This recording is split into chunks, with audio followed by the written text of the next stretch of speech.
Okay, let's go ahead and get started. Sam, do you know if Lance is going to start the videotape? Okay, great. Welcome everybody. This is the Fall 2017 Law School Application Workshop. My name is Reyes Aguilar. I'm one of the Associate Deans here at the Quinney College of Law. My areas of responsibility are admissions and financial aid.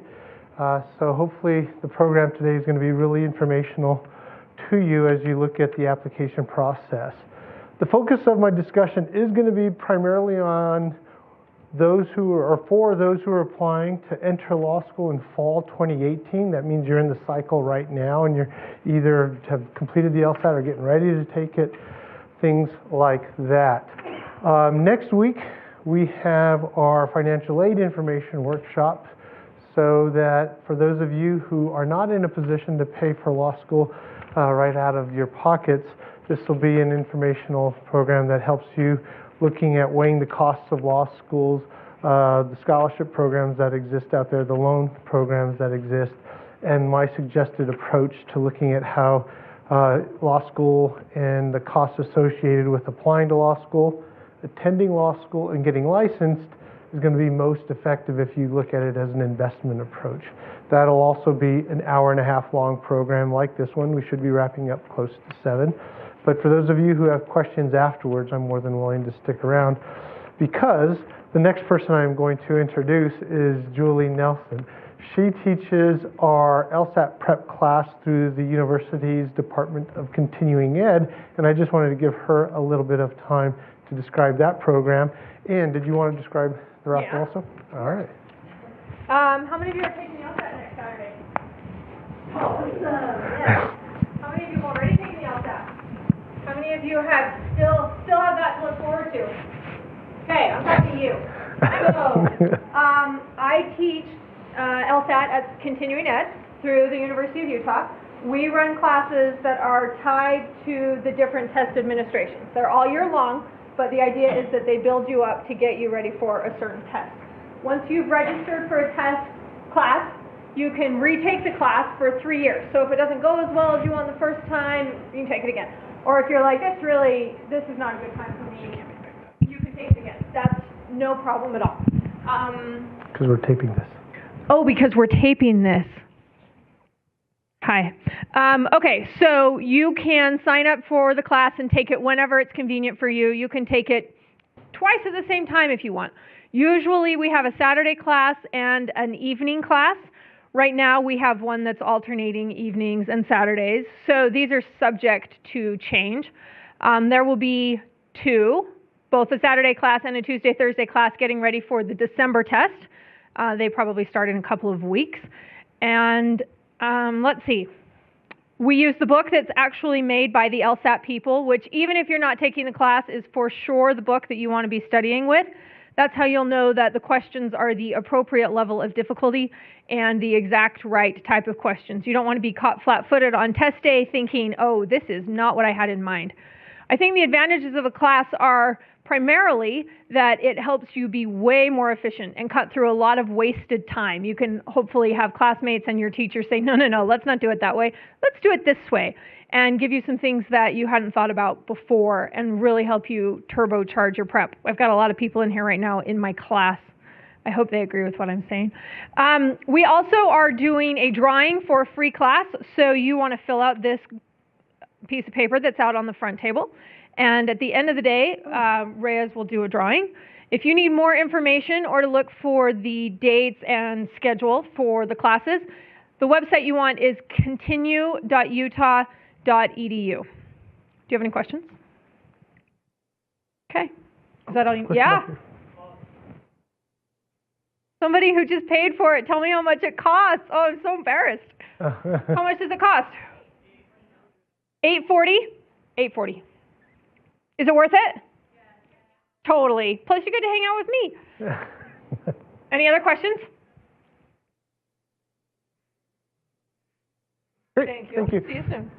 And there are information cards out on the table that had the sign-ups when you came in if you want some more detail about dates and what have you. The next person I want to introduce and thank is James Green. He's president of the PreLaw Student Society. For those of you who are currently enrolled University of Utah students, it's an organization that you would be interested and beneficial to you to participate with. And I just want to give some time to James. Like you said, I'm James Green, president of the PreLaw Student Society here on University of Utah campus. Basically, it's a student-led organization that just helps everybody get ready for law school, get ready for LSATs. We advertise and help out as much as we can with these events. And it's great for the resume. We have a lot of officer openings and potential to kind of boost that application a little bit more. Every little bit helps, right? So it's a good organization. You can follow us on Facebook at the PreLaw Student Society @ Utah. A little bit weird, but you can find us there, keep up with all the events and everything we're doing. So, great. Thanks. Is there a link through the PreLaw office to PreLaw students? Possibly. Possibly, great. And that segues to my introduction of Amy Urbanik. She's one of the PreLaw advisors here at the University of Utah. Oh, not used to having microphones. I have a super loud voice. But and also I want to introduce Mayumi. Stand up, Mayumi. She is also just starting to help with PreLaw advising, so she's here to find out some more. So I just wanted to talk a little bit. If you're a University of Utah student or alumni, you can use our services. If you went to another school for your undergraduate and you're like, hey, who do I see? We can probably help you find your PreLaw advisor, or when you signed up for the LSAT, they would tell you who your PreLaw advisor is. So our office, I'm moving from Hyper North, which is far, far away, so some of you may have seen me there. I'm moving to Building 44 with Mayumi, so both of us will be in the same place, and that is the little yellow brick building just west of the bookstore parking lot. It's got a little playground by it. It's an ancient little building, so that's where we will be.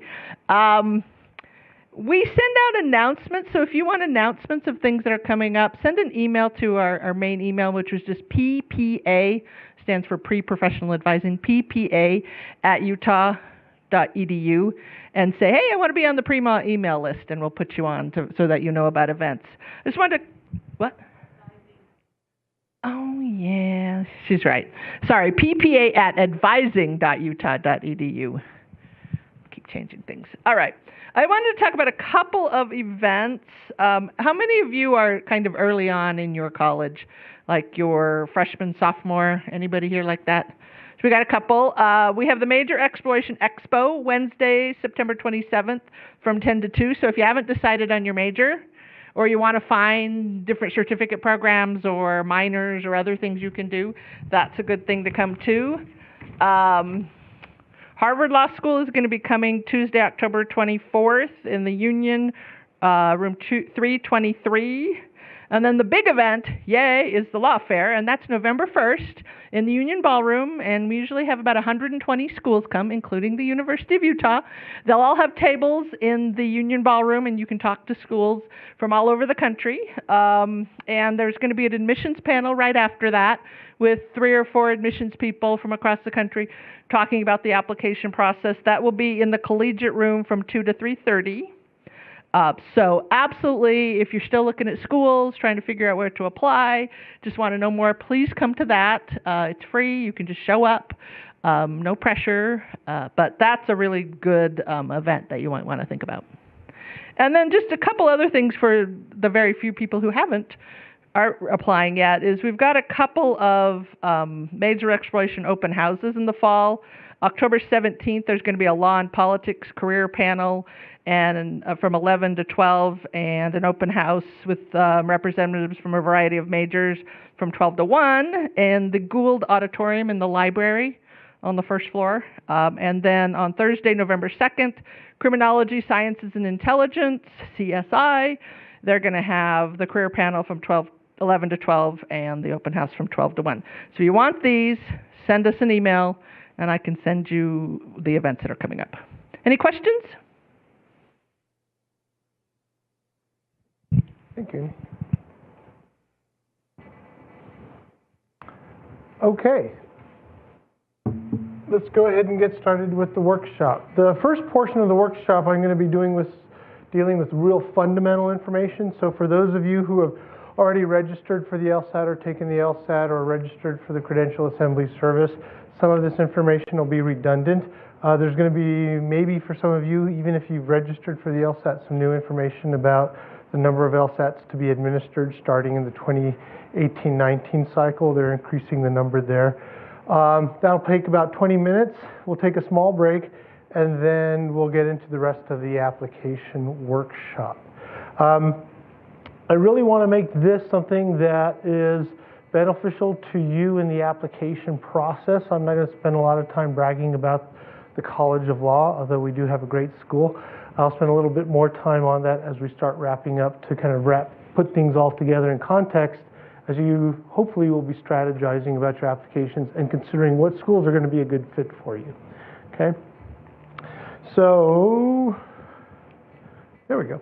This is the Office of Admissions here at the College of Law. If you came in through the east doors of the law building, the Admissions and Inclusion Suite is that first main administrative office there to the north. My office is there. Our Associate Director is Isabel Moreno. She's on the road right now in the Midwest. And then Susan Baca is our Operations Manager. Susan is the one who you will, as an applicant, probably have the most initial contact with. She's the one who processes the application file you submit, and is the one you will most likely get on the phone if you call and you have any confusion about the status, or if there's any more information we need from you and we've let you know that we need an update of transcripts or letters of recommendation, things like that. Isabel's role is on communications and programming. She helps us with our open houses, organizing events like this, and then I oversee the policy side and administration of the office on both admissions and financial aid. We try to make sure that we're as available to all of you as possible, so don't hesitate to call us on those direct lines if you have any questions or concerns about this. Some future events, obviously today's event is today on the 6th. Next week on Wednesday the 13th is our financial aid workshop. I'd strongly encourage you to attend that because, as Ms. Nelson mentioned, test prep, $800.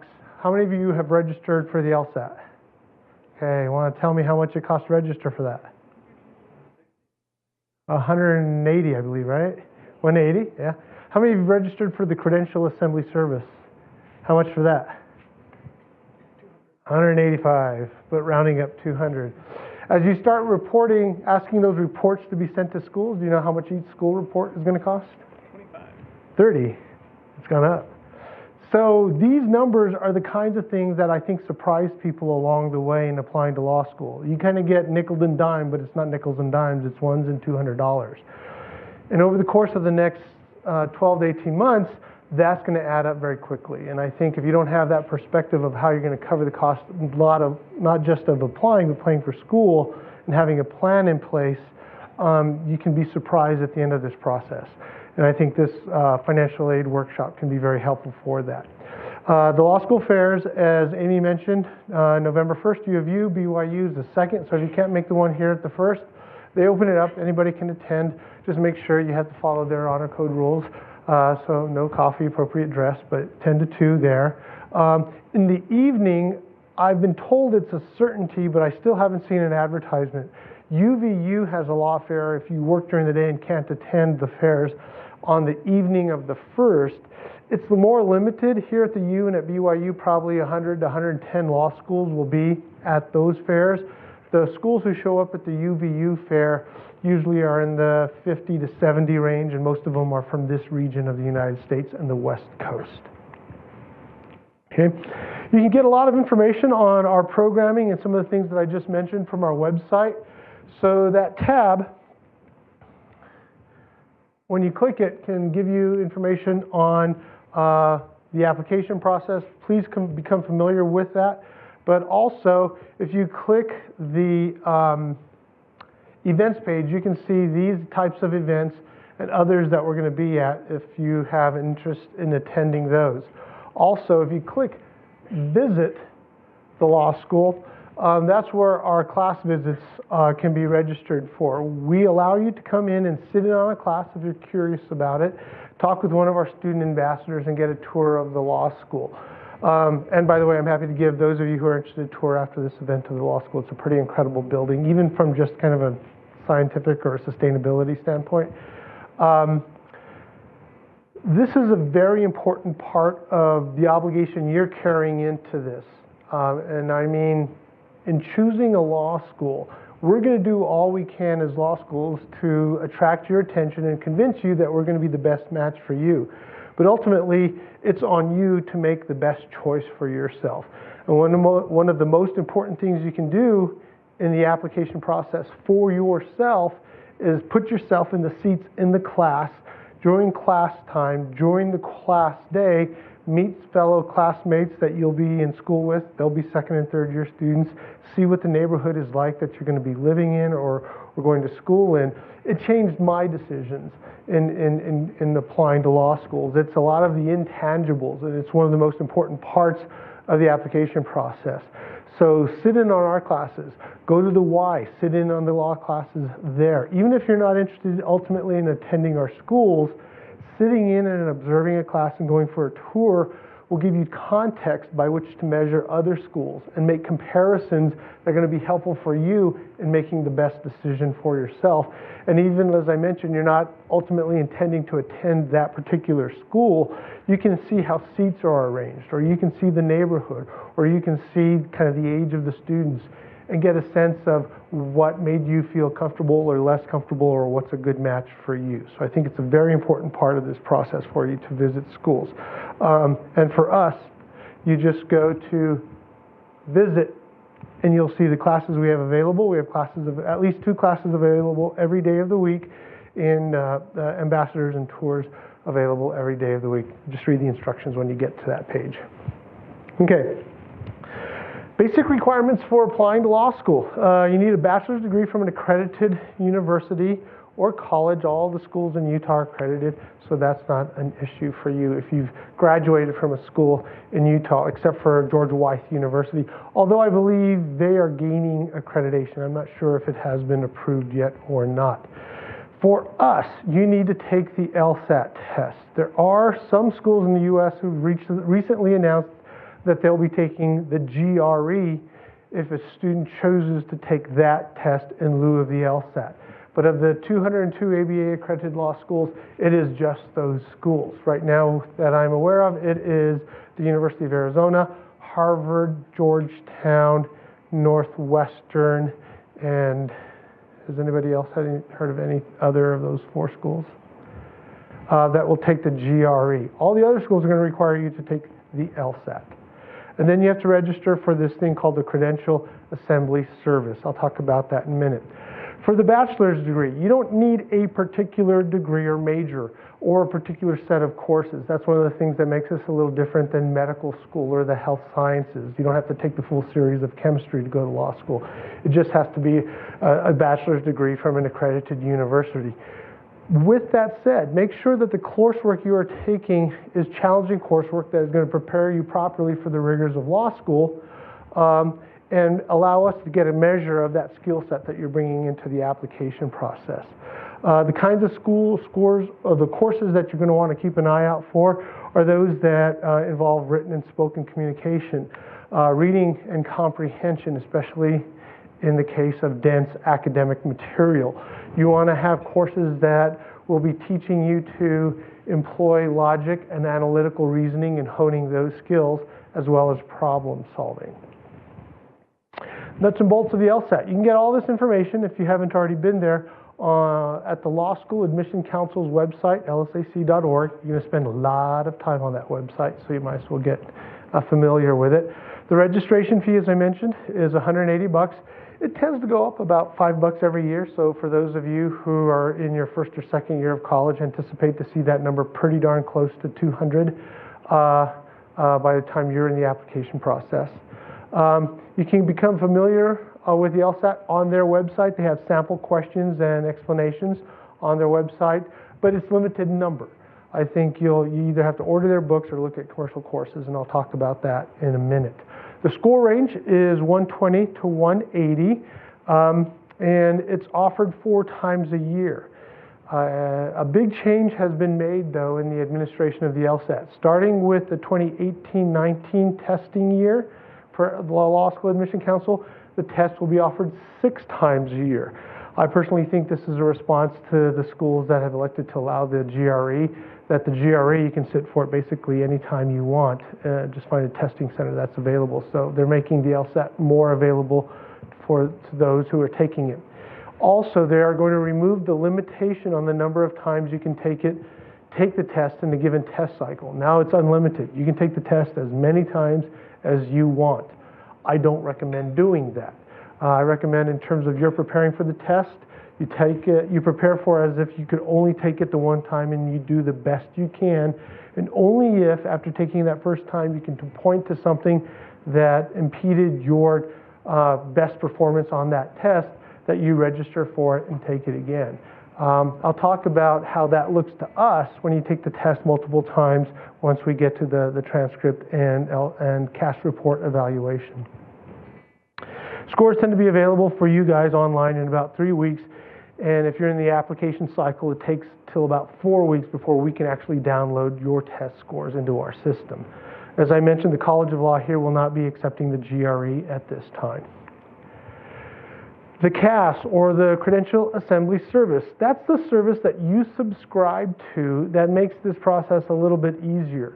It is the single place that you send all your transcripts, letters of recommendation, and all of that information. And this service distributes those materials online on your behalf to the schools after they authenticate those transcripts and things of that nature. Your account is active for 5 years, so if you want to sign up for CAS knowing that you're going into the military or doing something like Peace Corps for a couple of years, but you want to make sure your professors can write letters of recommendation and you have them in a cache, as it were, you can sign up for this service and have things sent to it while your subscription is active over that 5-year period. And then you can take the LSAT, and the LSAT is good for 5 years. If kind of you're in the testing mode, you know this would be a better time to take it rather than while you're in the military or doing public service in a foreign country. As I mentioned, the fee is $185, and the law school report, actually I was wrong, it's $35. It's not $25, it's $35 per school this testing cycle. On average, we know people are applying to 6 to 7 schools. So, you know, it's approaching $225, $230 just for the school reports, not even including the cost of registering for CAS. Your CAS report summarizes your academic work. That is, as I mentioned, where you send all your transcripts. They have these folks who will take all your transcripts and recompute your GPA as a cumulative GPA. That's the one that we start with, and that's the one we report on all of our materials and to the American Bar Association. So if you started at SLIC and took 30 credit hours there, and then transferred to Weber and took a semester there, and then came to the U and finished up here, you're going to have to send those 3 schools' transcripts to the CAS service. They will recompute your GPA into a single cumulative GPA, and then also report to us the GPA from the school that you ultimately graduated from. They give us a cover sheet that explains all this information to us, and I'll show you that cover sheet. So it summarizes that work. And then it also distributes your LSAT scores to us. It tells us your percentile performance, and we have an index system, and it tells us what your index score is along with your LSAT score. They also collect your letters of recommendation and distribute those. And then if you are not a native speaker of English and need to submit a TOEFL score to us, that is the organization through which you submit your TOEFL. So for the CAS report, we require that you send transcripts from all colleges and universities you have ever attended, regardless of whether or not credits were transferred ultimately to your degree granting institution or any other institution for that matter. And that includes colleges or universities for which you took classes as concurrent enrollment in your senior year of high school. That sometimes catches people by surprise. If you don't do that, your file is technically incomplete. and we will not review your file until it is complete.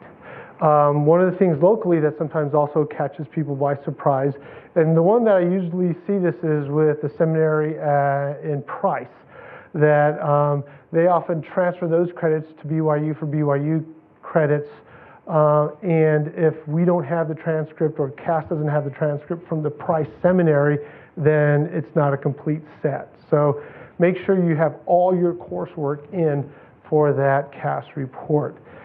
Foreign transcripts. If you were directly enrolled in an institution outside the United States for coursework that is the equivalent of 1 year or more, you have to have those transcripts from that foreign entity sent to the Law School Admission Council and processed through CAS. They have special evaluators for those foreign transcripts. If it's less than a year, then you don't have to do it. Or if the work was done in conjunction with a study abroad, that information will be on the transcripts that you did the study abroad with the university, through whichever university you did that study abroad. More detailed information on these rules is going to be on the Law School Admission Council's website. Make sure you read through that information to understand what you're obligated to report to us. And finally, transcripts must be sent directly from the college or the university to the Law School Admission Council. We won't take hand-delivered transcripts or even official transcripts mailed directly to us because of that computation, that computing of all grades and credit hours that go into that cumulative GPA, right? And it can be frustrating if we're the only school that you're applying to and the only school you ever attended was the University of Utah. I know it seems like a lot of money just for one report, but this is to treat everybody the same in the process and make sure everybody is processed the same.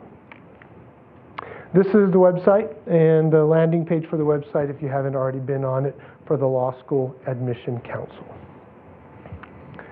Okay, so I did pretty good, 18 minutes. Any questions on these basics? Yes?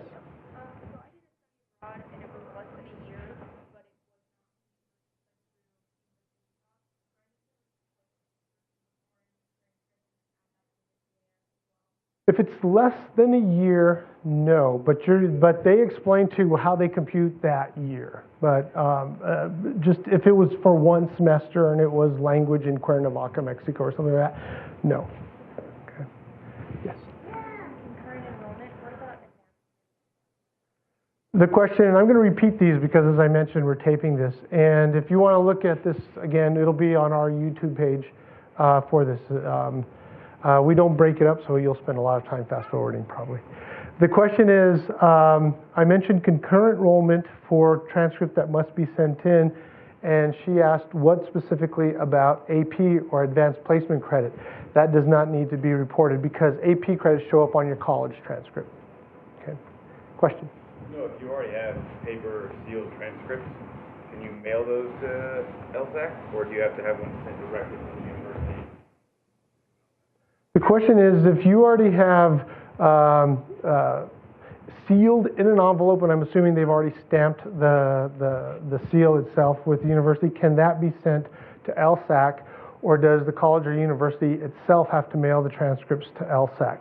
The college or the university itself must send the transcripts to LSAC. Any other questions?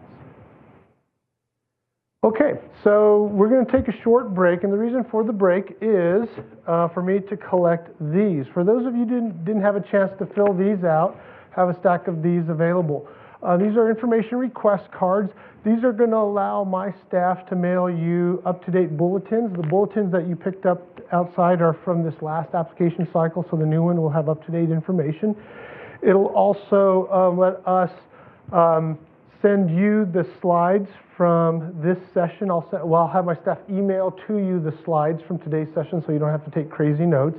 And then finally, when you turn in a completed form to me, I will give you a $60 application fee waiver, so it's free to apply to my school.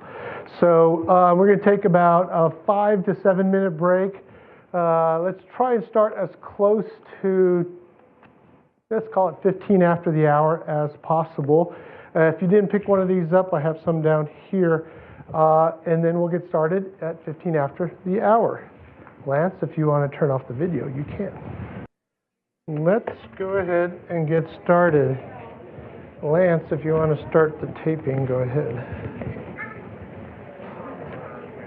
All right, this last part of the workshop, I like to use the application process kind of in chronological order to start the conversation. And I guess conversation is not the right word. I'm going to ask that you hold off your questions until I'm done, and we have a Q&A period so we can finish on time, but I'm willing to stay as late as anybody who has questions is willing to stay, and as I mentioned, I'm willing to give tours of the building when we're all done. Had a question about the fee waivers. I do want to mention a couple of things. The way these work is you apply online through the Law School Admission Council portal or our website.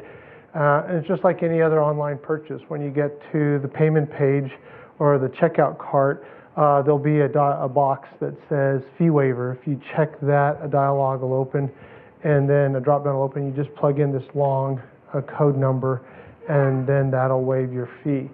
Also know that when you register online for the Law School Admission Council, and that prompt comes up the first time you go to their website and register for something, there'll be a question after you give all of your information, your demographic information, your address, all of that, that says, do you authorize the Law School Admission Council to enter your data into the Candidate Referral Service database? If you said yes to that question, then your information will become available to us as law schools, and we'll reach out to you and invite you to apply to our programs or give you information about things that are happening at our schools. And 9 times out of 10, with those invitation emails, they'll mention that if you want a fee waiver, you can either contact them or a fee waiver has already been credited to your account. So this is a great way to cut costs as far as application fees for schools. If you did not authorize them to release your information into the Candidate Referral Service, you can go back and say, hey, I've changed my mind, go ahead and release it. You will get spammed. I'm sorry, it's just what this year is kind of about for you guys. But it will be of value in terms of hearing about from schools about some of their programming, as well as getting your application fees waived. All right, so segueing right back into that conversation about applying and getting in here. That chronological approach to the application process that I like to use puts you into a mindset of how am I going to put the pieces together here and think about this. So let's start off with something as simple as the application deadlines. We've already opened up our applications and they're available online. September 1st was the day we started. So you can start filling out the material right now if you like. January 15th is our suggested file completion deadline. That's not a preferential treatment deadline. That is, you're not given an advantage in our decision making, but if your file is complete by that date and you are admitted, you are among the first group that goes through merit scholarship review. We won't start handing money, or you'll be a part of the group that gets that money, and it's assured that you're in that first, that time when we have our largest budget available if you're complete by January 15th. But it's a completion date. It's not a deadline. And then February 15th is a submission deadline. That is a deadline. Your file should be in by February the 15th. All you need to have is your application form and your fee or your fee waiver in. That's the date by which we want to know who's applying to us so we can kind of measure and pace ourselves. Then finally, March 10th is the file completion deadline. Everything else necessary to complete your file needs to be in our offices by that date. If you aren't complete by March 10th, or if you haven't submitted an application by February 15th, your file will be held for review until everybody else who was timely goes through the admissions process. If we were having this conversation 10 years ago, I would say that's not a very good position to be in because all our offers of admission and scholarships will be out by that time. And the best you can hope for is being on the wait list. I know you guys spend time online and you're aware that we are still in that post-recession shrinking, not shrinking, it's kind of stabilized, but small national applicant pool.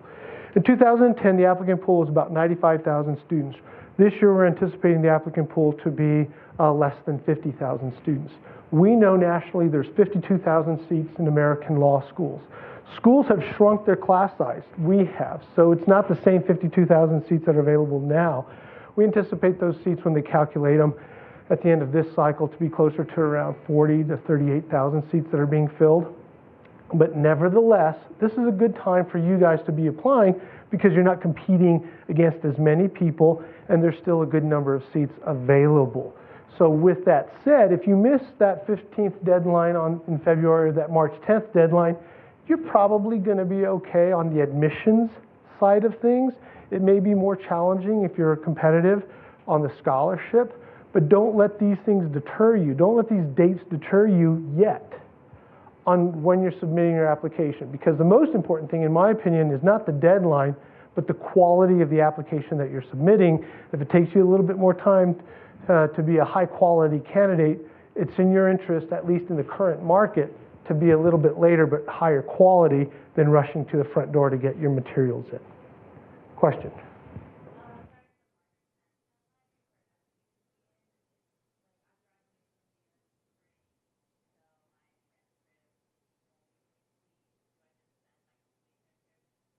Okay, the question is, if I am a student in school and not graduating till the spring or the summer, does it make sense for me to be applying now? And it does make sense for you to be applying now because the system does accommodate for your situation. You send your transcripts in as complete as they are right now. So in your senior year, we will review your transcripts with all the grades that you've earned up through fall. The transcript we get will show us the classes you're registered for fall, and if your school has a spring registration show up on the transcript, we'll see the classes you're taking. And we know patterns of behavior tend to hold true. So if you've done very well academically for the last 3 years, we anticipate that you'll probably be doing well academically for your last 2 semesters, and we'll make a decision based on the information in front of us, as well as that LSAT score and that letters of recommendation and things of that nature. For some students, we will hold up though and say, look, there's a story behind this information, and I'll get to this when I talk about the transcripts in more detail.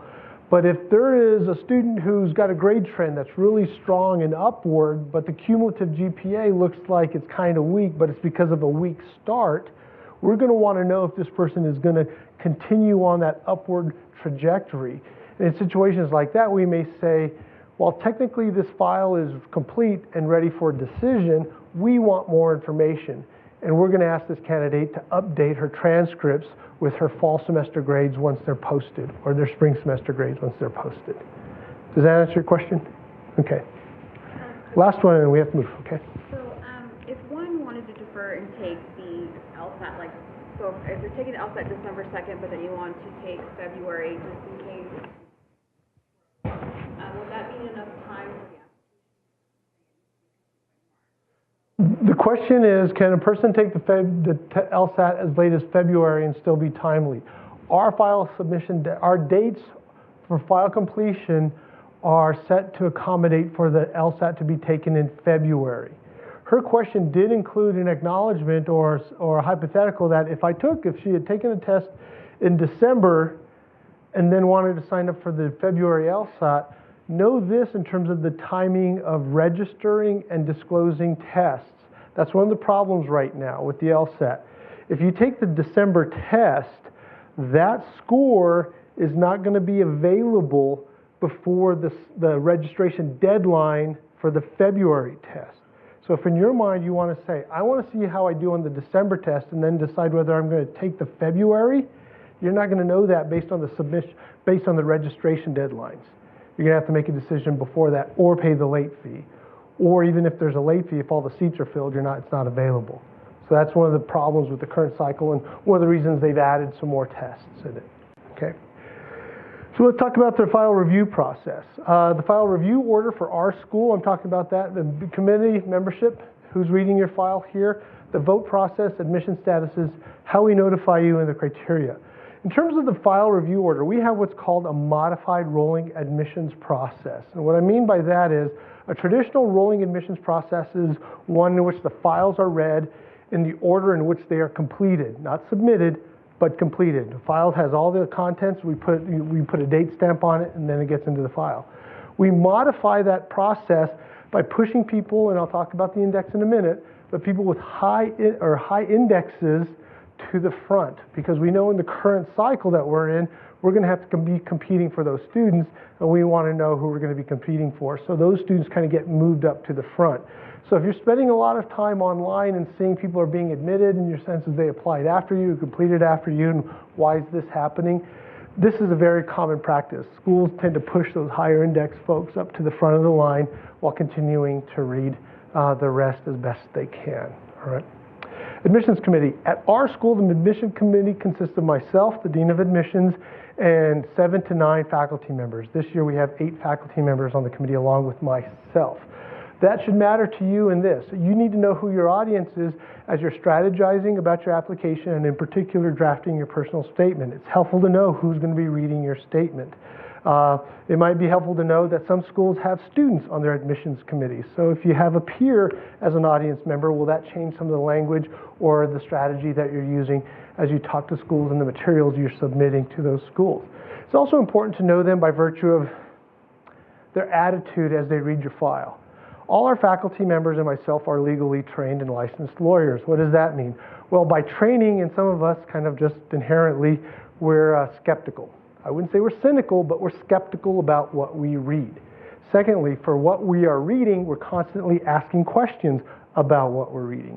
As we read, we seek evidence to support what is being read. And then finally, we read and write for a living.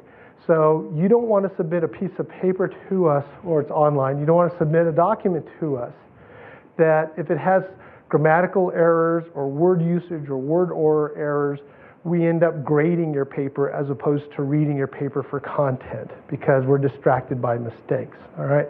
So it's important for you to know who your audience is and how we approach reading materials. And it's pretty much everything. It's just not your application file in terms of how we approach our reading.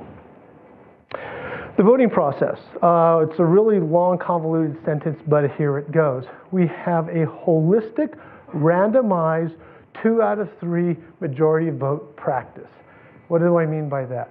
Holistic means a committee member in our policy specifically states that a file is not to have a vote on it, a decision made on it, until a file has been read in its entirety by voting members of the committee. So we're not going to slice up our applicant pool by indexes and say this group is going to be presumptively admitted, this group is going to be presumptively denied, and this slice in the middle is going to get full review.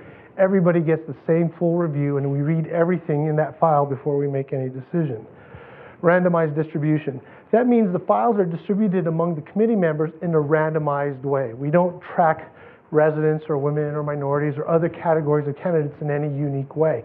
Who you end up in front of is just random chance. Who you end up in front of is going to be in groups of 3. Even though there's 9 committee members this year, our process is one where we don't sit around a table like in Legally Blonde, look at the video and talk about it.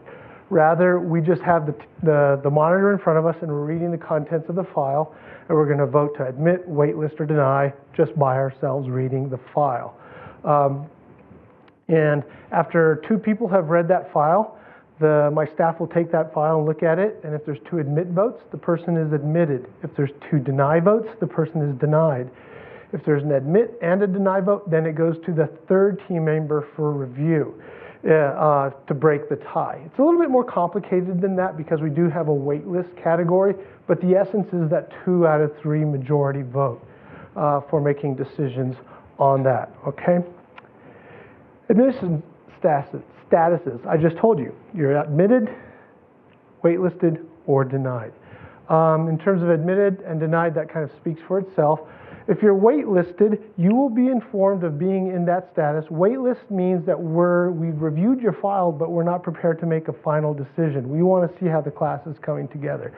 So for us, if a person is placed on the wait list, they're going to need to wait, and we're going to need to wait until we start receiving our seat deposits for the entering class and have a sense of who is committed to enrolling.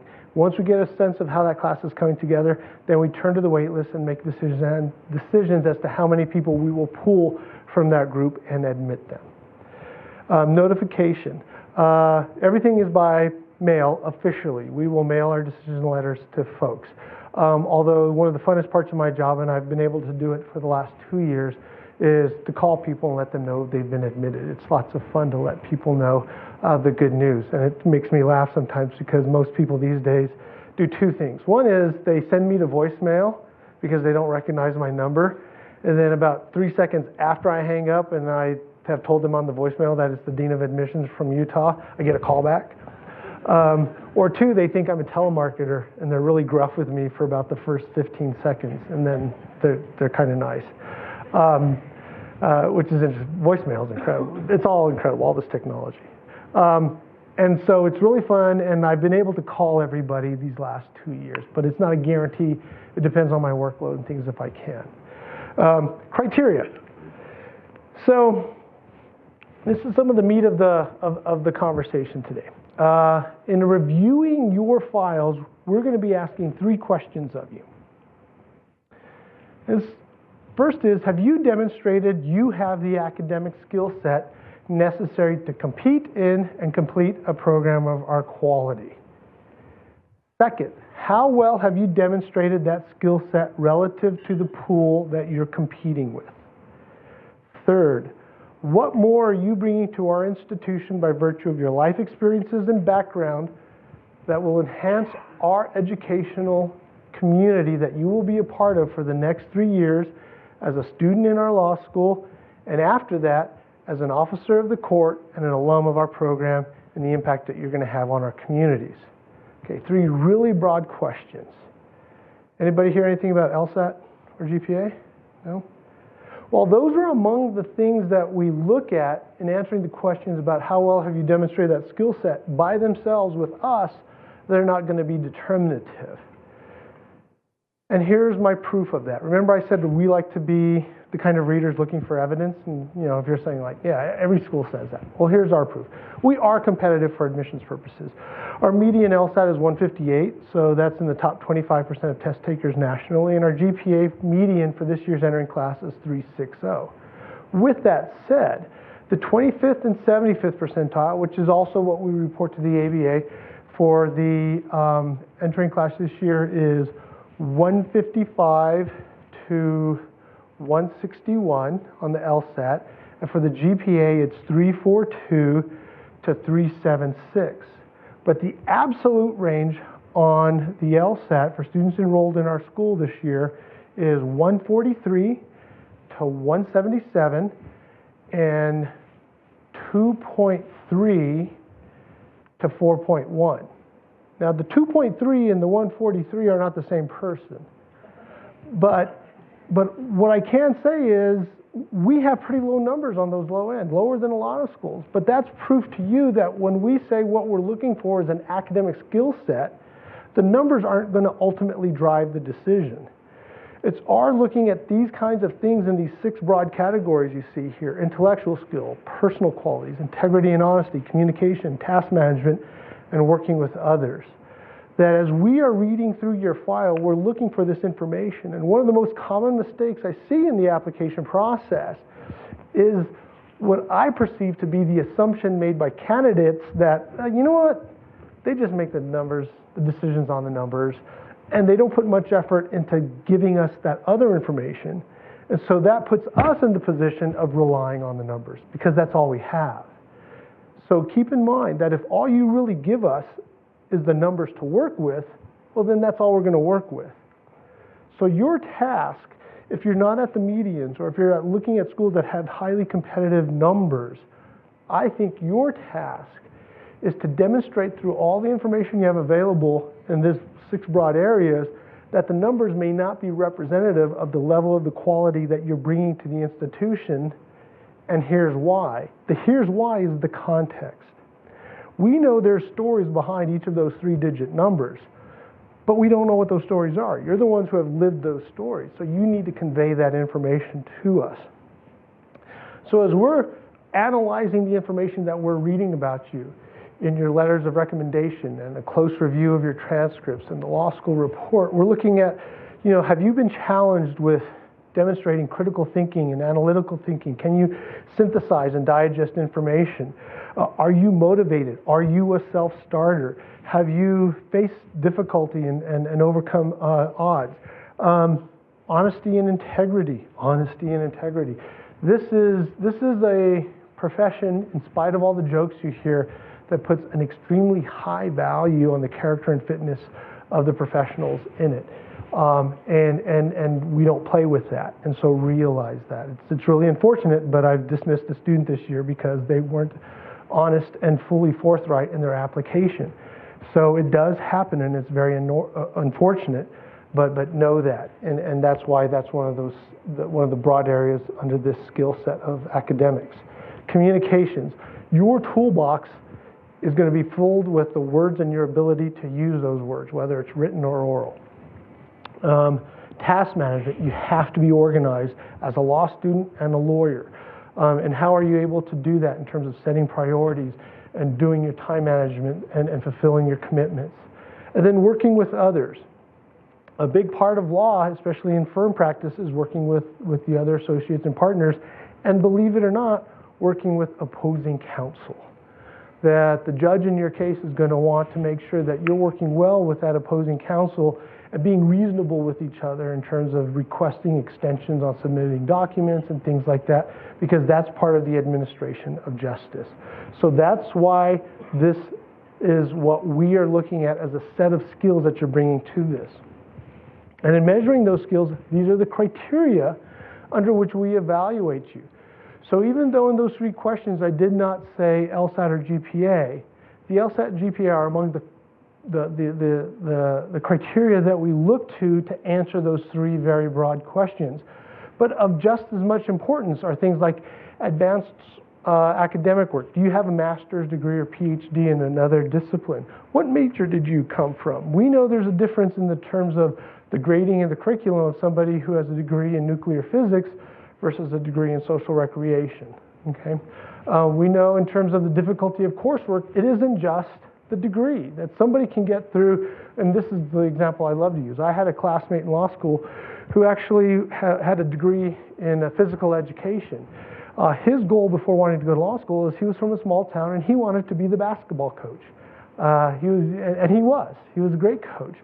But on his way to becoming a great coach, he actually was a science major in college. So a lot of his coursework was in the hard sciences, but in order to hurry up and finish his degree, he figured it was going to be quicker if he switched his major to education and physical education, and finish up and move along. So the information we get, we can see on your transcripts that it's not just the major, but it's the classes that you've taken. Your grade trends, is there an upward trajectory on those grade trends? The dominant language in your family and in your life. The quality of high school or prior academic experience. Your family's educational history. Test scores or history of test scores or difficulty with test scores. Using family educational history. This is a story of context, in my opinion, and I always like to use. How many of you saw The Blind Side? Big Mike. I'm sorry. Okay. I love that movie as an example of educational history because in kind of one scene at the end, it really wraps up this example for me. We know through observation especially that somebody who comes from a family in which they are the first and only person to have gone through a college education, their preparation for that college education is different than a multi-generational family as far as a family who has college degrees or masters or other doctorates. And think about it. If you come from a family without that college degree, it's a different conversation. It's a less informed conversation that you're having around the dinner table before you're getting ready to leave for college or applying for college. Now think about, The Blind Side when Big Mike was getting dropped off at, it wasn't Tennessee, where was it? Ole Miss. Remember Sandra Bullock's character was just kind of waving her finger at him and telling him what not to do and what to do as she was getting ready to go cry in the car. But it was, the classes, staying away from the credit cards, being careful about the parties, you're here for school, those kinds of things. It's pretty fundamental stuff. But that's the example of, I think, conversations that happen in households where college may be the experience of the parents and grandparents, and that can be conveyed to the children as they enter school. Where if you have a first-generation kid who enters school without that background, maybe the first 2 semesters of school aren't necessarily a measure of the intellect or the academic skills of this person, but a measure of how they're coming to adjust to the college experience.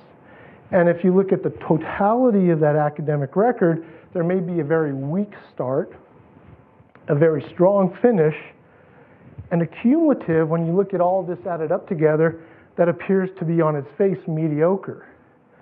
But with the context of that story, I may find that I feel that the more reliable information I'm reading in this candidate's file is the current 3.8 GPA he or she has maintained for the last 3 semesters than the cumulative GPA of 3.2 that's brought down by the 1.2 first semester GPA and the 2.1 second semester GPA and crawling upward, all right?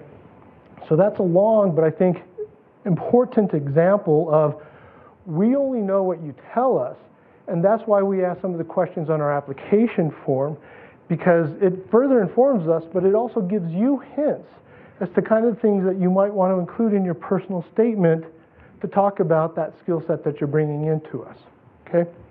And then there's these other things like leadership, the demographic and diversity factors associated with enhancing the educational experience of others in the class, and then finally special accomplishments and skills. So the file contents, as we're looking at the file, there's the form. This is just nuts and bolts stuff. When you're filling out our application form online, there's usually clauses, or especially in the instructions before you start filling it out, that say, please fill out the form in its totality and only submit additional sheets if necessary. And the reason is we read these, hundreds, thousands of these, and as we read them, we know what to be looking for. And if in those blanks we constantly see resume or see attached, it forces us to slow down the process and look for that information elsewhere. So our policy generally, and I've told this to my committee and I've told this to my staff, if the form is completely filled out in the way we've asked them to, they can't follow the instructions. And that's kind of a skill set. I didn't have that listed among those, but it really is. Because if you can't follow the instructions in the application process, we're going to wonder whether you can follow the civil rules of procedure that are a lot more complicated, but still just a set of instructions. So follow those instructions because it can annoy the reader, and you don't want to be annoying the person who's reading your file. Resume. Use a professional resume. If you don't know what that is, look it up online or go to the Career Services office at the institution you're attending or you've graduated from. If you're still in school and you've never done a resume, really go online or go to the Career Services office to ask them for an example, because you don't want to come off as immature, inexperienced, as Professor Wong mentioned, and I really liked about our school is, even though, you know, we have an average age that's about 4 years older than the national average, it isn't just the age. It's the maturity of the students, so even our younger students. So take some time in how you present yourself and use your resume to its full effect. Compare what you're including with your resume with what you're writing in your personal statement. Your personal statement should not be an essay version of your resume. Your resume can also be a very effective strategic device. So let's use, for example, public service. How many of you are interested in public service work? How many of you are interested in work for the mentally disabled or the impoverished? Okay, a few of you. And that's the reality. Because often people don't want to go into that work because it's some of the lowest paying. And in my opinion also, it's one of the hardest parts of work in the legal community. What I will often see in resumes is people talking about they want to go to law school because they want to help that community.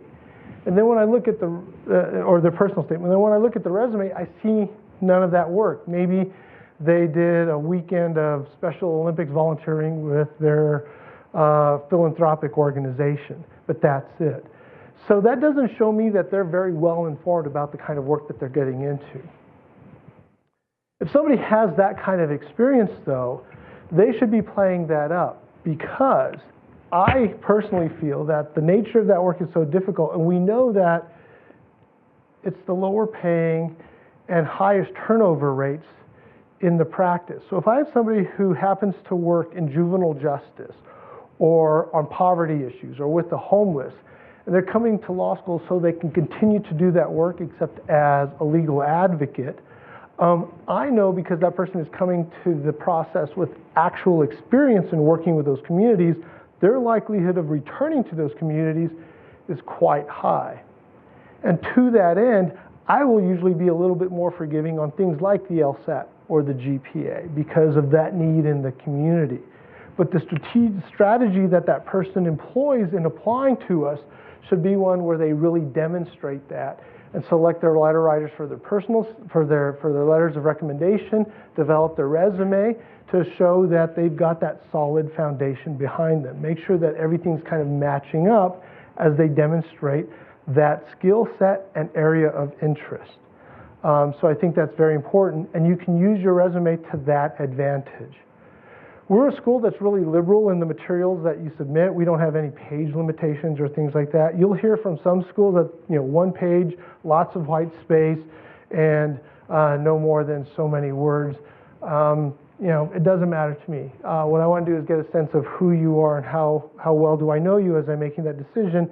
So for me, page length and content, content matters, but how you're presenting it doesn't affect me if it's a little bit longer. And I personally like that personal section where you talk about hobbies and interests. That makes you more of a human being to me.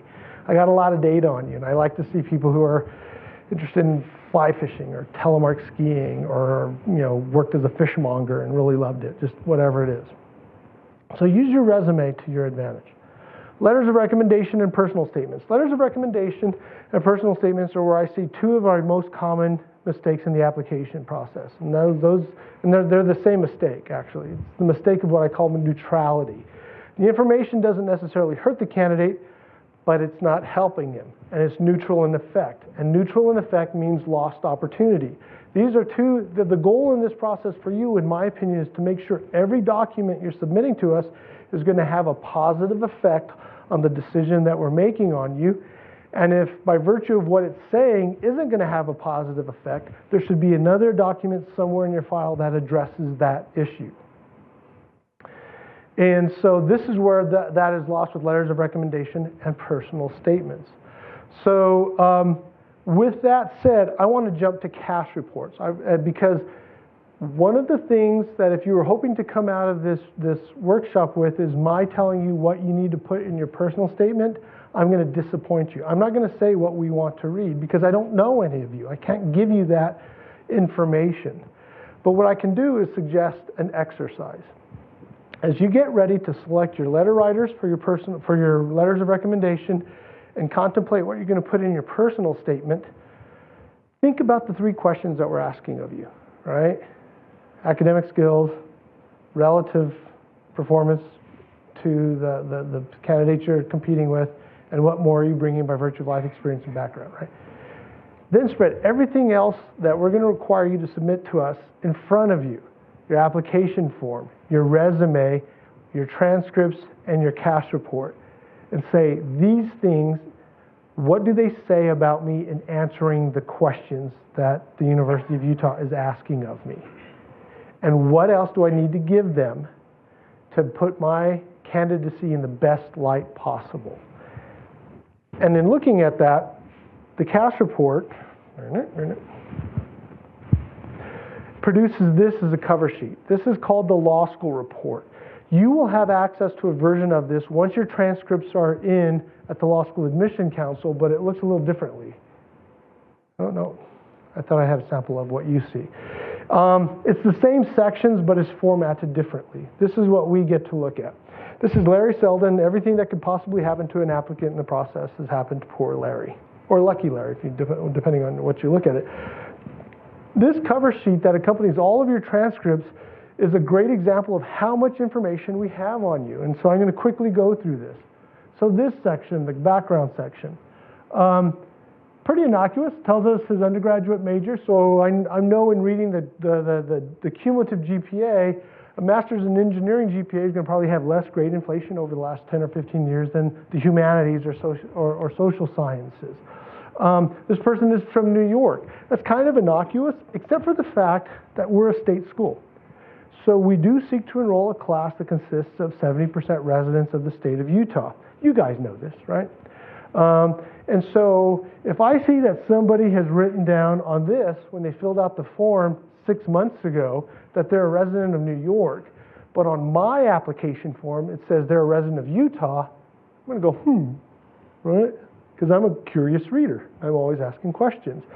So it's not necessarily a bad thing, but I'm going to look for the answer of, well, why did he put New York here and Utah on my form? What happens regularly with us is we get military applicants, pilots and officers from Hill Air Force Base, and they are automatically, based on their being assigned to Hill Air Force Base, considered residents of Utah for tuition purposes. So yeah, that makes perfect sense. That would be the case. But if there isn't that match, I'm going to be like, what's this about? Okay. This section tells us all the schools that this person has ever attended. The bachelor's degree that was awarded was from Hobart College, and the master's degree he earned was from New Jersey. But that's a lot of schools. So I'm going to have questions about that maybe. You know, why so many schools? And that's not always bad, but is there a story behind that? Okay. We also see from the notes, because when you send this information, I told you they authenticate the information and they compile the information for us in this one page. There are actual people who are professional transcript readers that work for the Law School Admission Council, and they look for the notes from your transcripts and give us a heads up about 2294, the school he graduated from. He graduated with academic honors and was ranked 47 out of a class of 492. That's good news, right? But at school 2777, that's a school of an unacknowledged transcript. Remember I said there's that rule that you have to send us all the transcripts from all the schools you've ever attended, whether credit was awarded or not? Well, it was apparent in the reading of these transcripts that this person attended another school that he did not acknowledge or report, and they discovered it was this school. And they listed it here. They don't have the transcript, so they can't put any information, but it shows that there was an unacknowledged transcript out there in the world, and for us, that would stop the processing of this candidate's file because it's incomplete. We don't have all the academic information, and we'll send them a letter saying, why is there this school out there? And you need to provide us the academic information. For me, I'd also wonder, does this unacknowledged transcript relate to this name change? Because he did change his name. It's not unusual for women to change their name from married names to maiden names and things like that. But it is kind of unusual for a man to do it. So, things are getting more and more curious, right? So know that. So we get that information.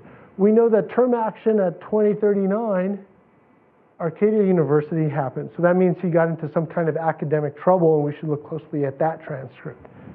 And then finally, he has this transcript at 2263. He went to Fairleigh Dickinson University. They acknowledged he went to school there, but they wouldn't release the transcript because he owes them money. So pay your parking fines. All right? For the LSAT score, for the degree granting school, Hobart, the undergraduate degree granting school, there's over 3,000 colleges and universities in the United States. So we can't know about all of them. We know about the schools in our region fairly well. We see a lot of applications, but we don't know about all of them. So what this does is it at least gives us a thumbnail sketch of how the students at this school perform on the LSAT, a high-stakes standardized test, and how are grades distributed at this school. So at schools like Harvard and Stanford, the percentile of LSAT distributions has a bunch of people at this end. They do really well on the LSAT, so you're going to have a bell-shaped curve that's skewed way to that higher end, all right? And then you also have a high percentage of distribution on GPAs at this high end. So high GPAs, high LSAT is skewed. Has there grade inflation? Probably, but you know, there's good students there.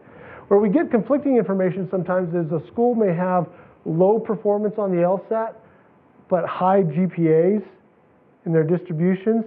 That's schools like University Phoenix, Stephen Henniger. That's just kind of the reality in terms of those students tend to not do well on high-stakes standardized tests, and there's a lot of grade inflation at those schools, and that gives us a heads up as we're weighing the academic reputations of those institutions, where that student body performs and how this person performed within that student body. So there's that information. Okay. In this section, it gives us a year-by-year breakdown of this person's performance academically. It lets us know how many semester hours he registered for in this semester in 1981. 81 to 84, he had 28 total credit hours, 92, 93, 24. So that lets us know how many credits you're taking in a semester or an academic year. And if I look at that resume and then we ask on our application form, did you work as an undergraduate student? You say yes, we ask how many hours. I can say, well, if this person was working 40 hours a week and carrying a 24-hour credit load, and had a 3.7 GPA, that's pretty impressive because they're doing a lot on that time management stuff and performance.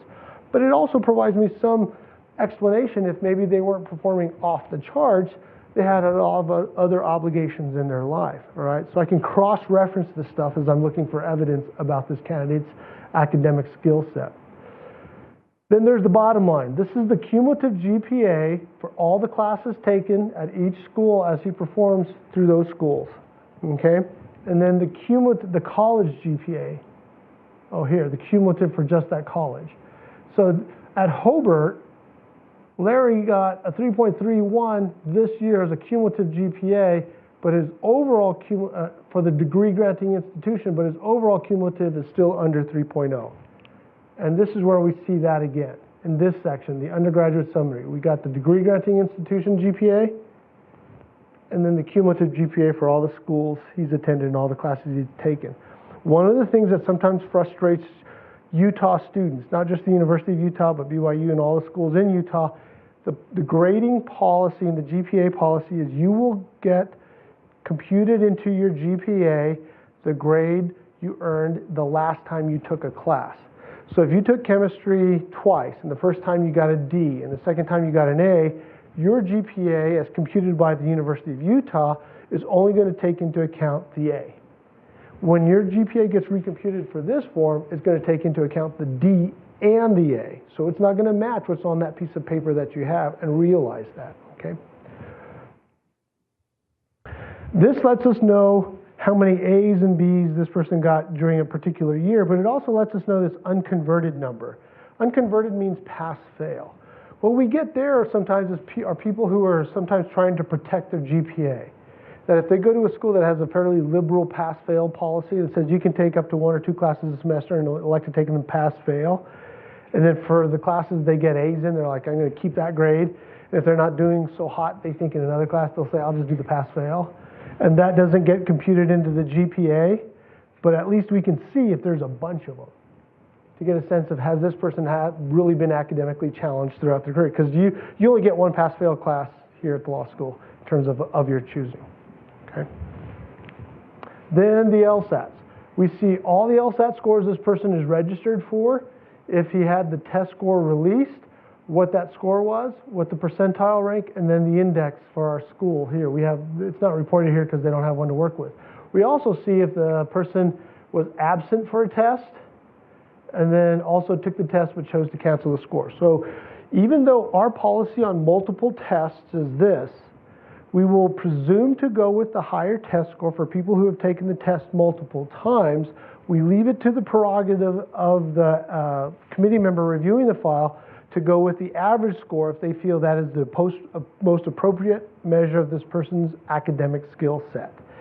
What does that mean in practice? That means probably 90–95% of the time we'll just go with the higher score. But there are those times that we will go with the average if we think it's most appropriate. We know the data tells us that the more times a person takes the LSAT, the greater the likelihood the average score is going to be the most accurate predictor for law school performance of this person. And that's what the LSAT's about when you combine it with the GPA. When you combine the LSAT with the cumulative GPA, we have a sense of the likely level of academic performance you will have in your first year of law school. It's not a real precise measure, but it does a pretty good job, especially in quartiles, of measuring what a person's likely level of performance will be at the top quarter of the class, middle of the class but top half, middle of the class but bottom half, or bottom quarter of the half. And the more times you take the LSAT, the more accurate that prediction tends to be. We know the data shows us that. So don't assume that you're going to have 5 bites at that apple and we're just going to go with the highest score. Do what you need to do, but know the information that we have in making our decisions, and also contemplate how will that impact you. So this also goes to patterns of behavior. A lot of this information I've shown you is going to be compared with what you're telling us on your resume and in your personal statement. So we're going to be making some of those comparisons. I'm going to hold off we're almost done for question and answer. So know that, all right? So with all this information, personal statement and letters of recommendation, like what I said, spread all this information out in front of you and think to yourself, what more do they need to know about me to make myself the strongest candidate? And that may give you direction for what the content of your personal statement needs to be, or what the conversation is that you have to have with your letter of recommendation writer. So first, letter of recommendation writers. When you select a letter of recommendation writer, ask them this question using these words. I'm going to be applying to law school, and I'd like to ask you to write an excellent letter of recommendation for me. Can you do that for me? Don't ask them, will you write just a letter of recommendation? It will be an excellent letter of recommendation. And they'll be honest with you and tell you, whether it will be. Some, especially faculty, are less comfortable being absolutely honest with you, so sometimes they will say, are you sure I'm the best person for that? That's a hint that maybe it's not going to be an excellent letter. But you guys are here spending 20 extra minutes with me than you have to, so you're going to find that person. When they say yes, ask them for a meeting for 45 or so minutes, and to that meeting, be prepared to talk to them about why you want to go to law school, have the list of law schools to which you are applying, and be prepared to talk about why you've selected each of the schools to which you are going to apply. Take your LSAT score, your resume, and if you have that cover sheet completed, that cover sheet. And then let them know what you are about, warts and all, so they can write the most effective letter that they can for you. Because going back to the idea of neutrality, technology has really ruined it for you guys because professors have in their Word document files a fill-in-the-blank letter of recommendation. And if you don't help them write the letter for you, they're just going to go to that fill-in-the-blank letter of recommendation. It's going to have 3 paragraphs. The first paragraph is going to identify them and the school that they go to or they work at, the fact that they're the toughest grader, the classes that they teach, the classes that they taught you in, the grades you got in those classes, and the fact that they're recommending you for admission to law school. Well, we know what schools you went to because we have your transcripts. We know what classes you took because we have your transcripts. We know what grades you got because we have your transcripts. So the content of that letter isn't anything new or beneficial to us. It's neutral in effect. So that's why you have to have that conversation with the professor, because if there are weaknesses in your application, that person can go to bat for you and acknowledge things. Because that's one of the things that I'm also asking of myself.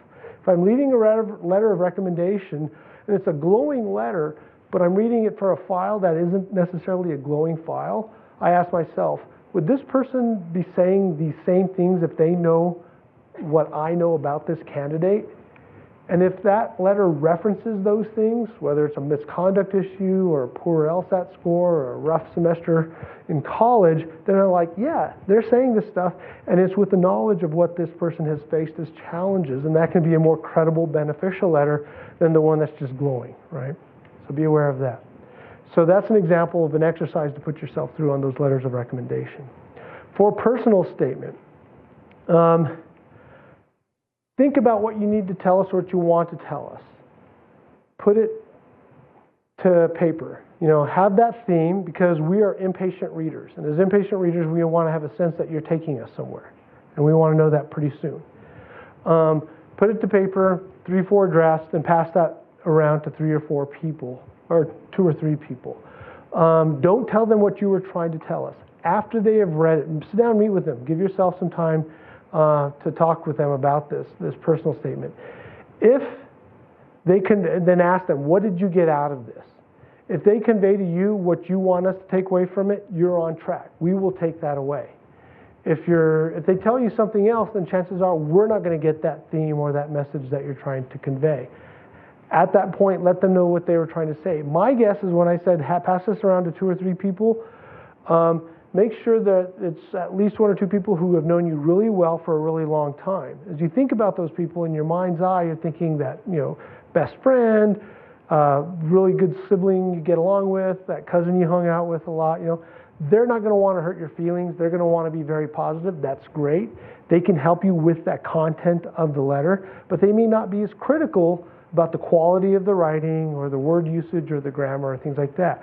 So make sure 1 or 2 of those 3 people that are reading your document, your personal statement, are people who have writing skills that you have confidence in, that you're getting a really good critique on things like formality and grammar and punctuation and things like that, all right? So it's going to be a long process that you're going to go through just for this personal statement, but it's going to be part of that process that fits this thing into that strategy that you're going to employ in presenting that application to us. Okay.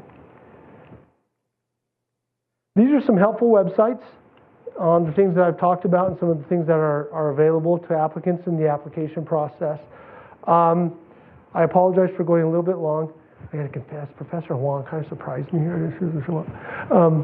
But I think what she had to say was going to be helpful for you in terms of what you think about law school and the kinds of questions you need to be asking. Any questions? Yes.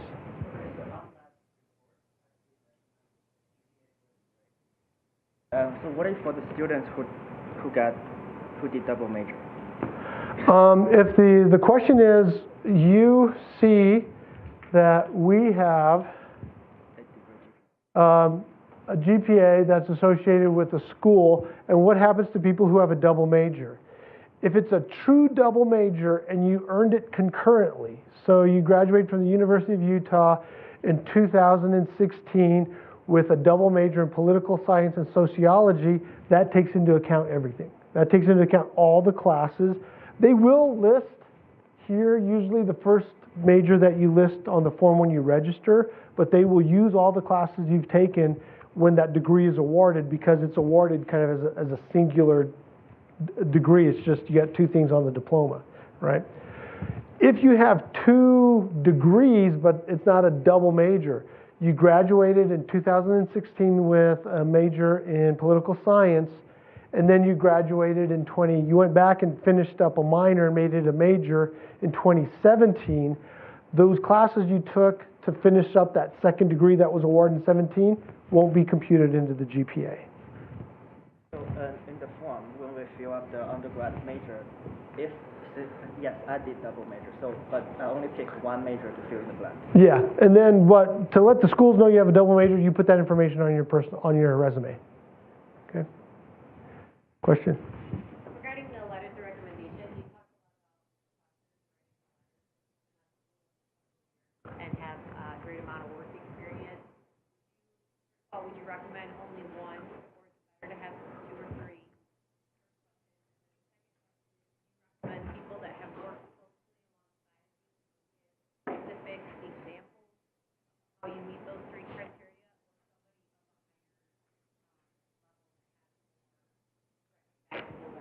Name recognition or title? Yes, that's a good question. So the question had a couple of parts. One is how many letters to submit, especially if you've been out of school for a while. If you have been out of school for a while, who do you get to write those letters, and perhaps how many letters do you submit? So for everybody, it doesn't matter whether you've been out of school or not. This is my general rule. Well, it's a specific rule, then here's my recommended practice. We require one letter of recommendation. We will take up to 3. We suggest if you are a recent college graduate, and that means if you've graduated from school, whether it's with a bachelor's or a master's within the last 2 years, 1 or 2 of those letters should come from an academic source.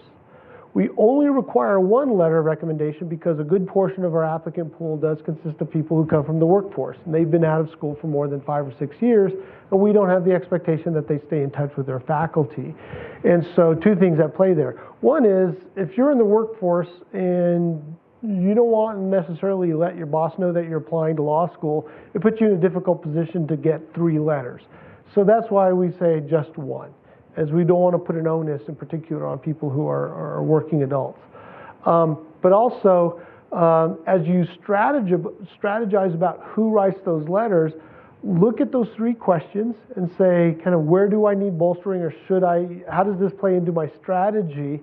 And if it plays into your strategy that it's a colleague that writes your letter because they've seen your writing and they've critiqued it, or they've seen your interpersonal skills, or they know your commitment to community service or public service and can talk about those things, what we're concerned about most is the information and the credibility of the information. So we're less tied to title and supervisor, superior versus colleague versus client and things like that.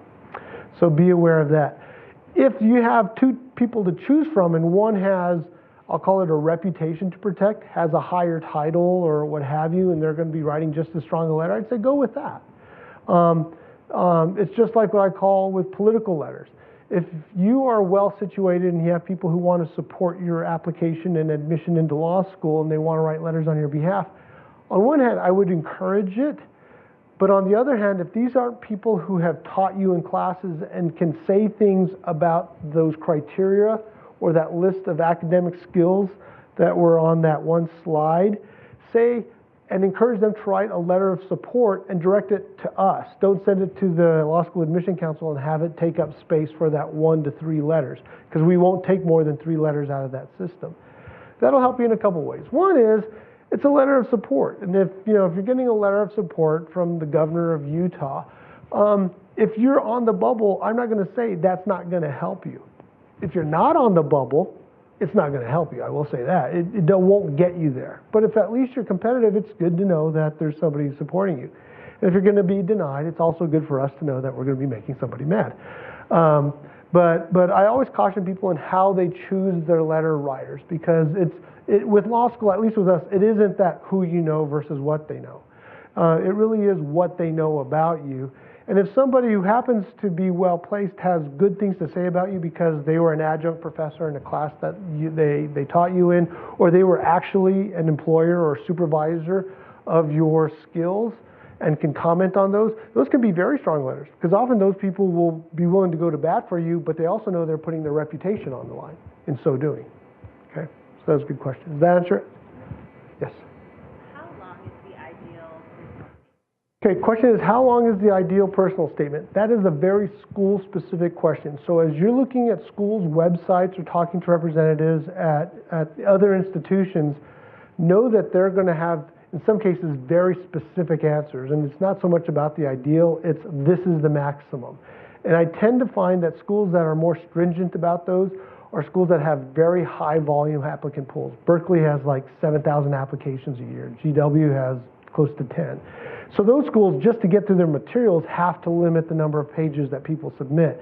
So if they say no more than 600 words or no more than 2 pages in 12-point font, they mean it and stick to that. For us, we don't have any page limitations. We have a relatively small applicant pool, and that gives us the privilege of being able to read everything in the file. So the good news is you can use all the space you need to tell us about yourself. The bad news is you really have to think about, is this too much information or too little information? In general, people who are recent college graduates tend to write 2 to 3 pages of double-spaced 12-point font paper, personal statements. I see longer pages for people who've been out of the workforce or have multiple degrees, or have a longer story to tell. They've been in the military, they've been in Peace Corps. I know those are 2 examples I keep using.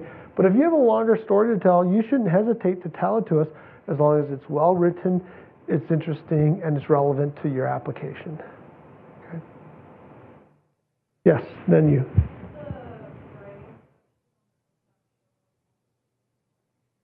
Question is, where does the writing section on the LSAT show up on this form?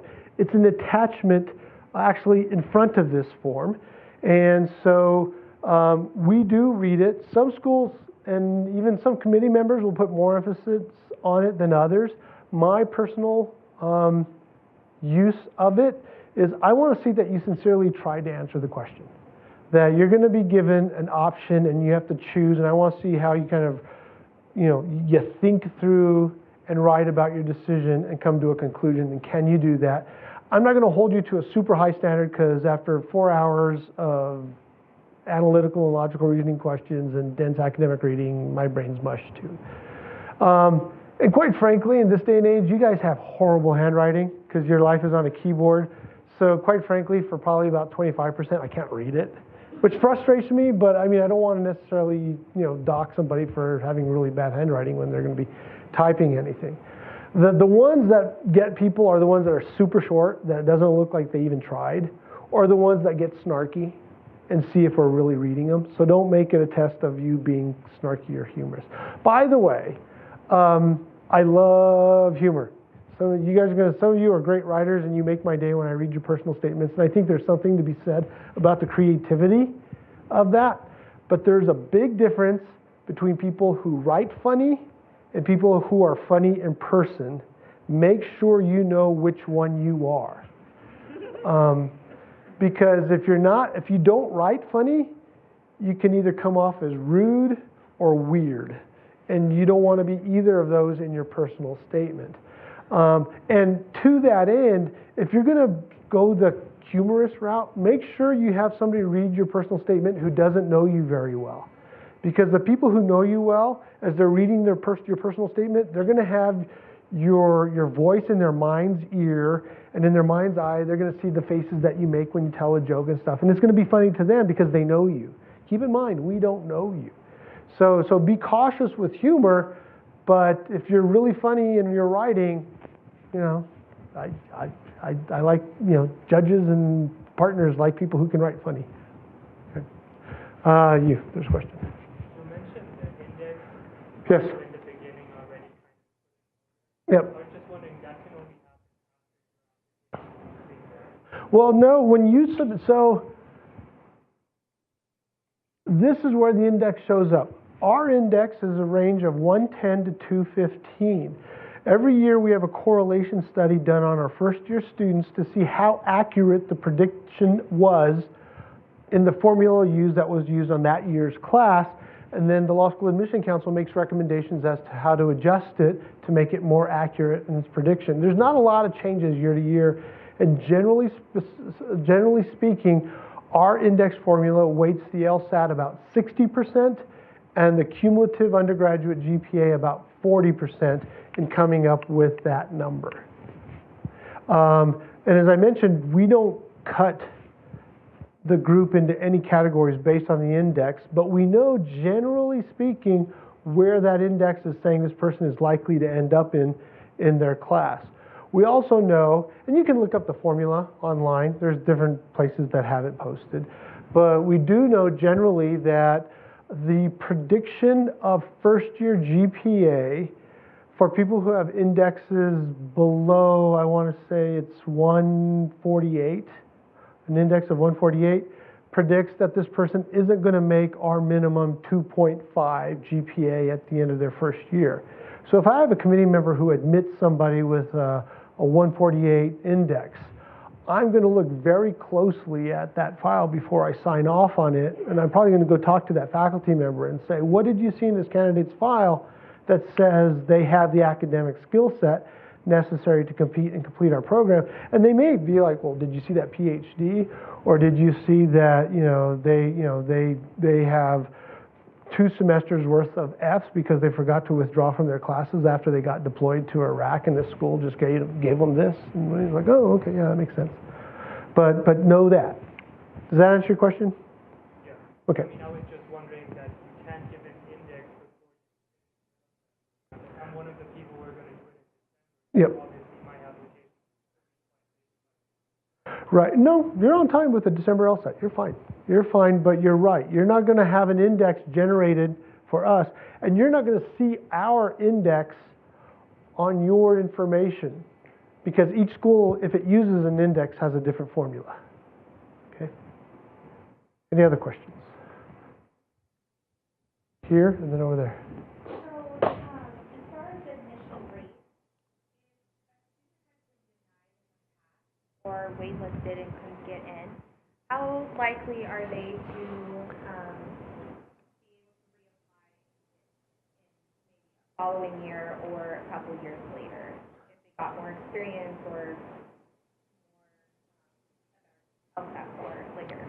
The question is, if a person is a previous applicant who happened to have been denied, how are their chances for admission affected by subsequent application, especially if they take the LSAT again or they get some more work experience?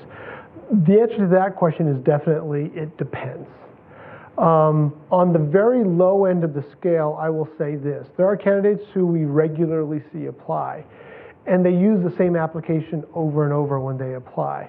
And my committee's attitude on that is the Einstein rule of the definition of insanity is doing the same thing over and over again and expecting a different result.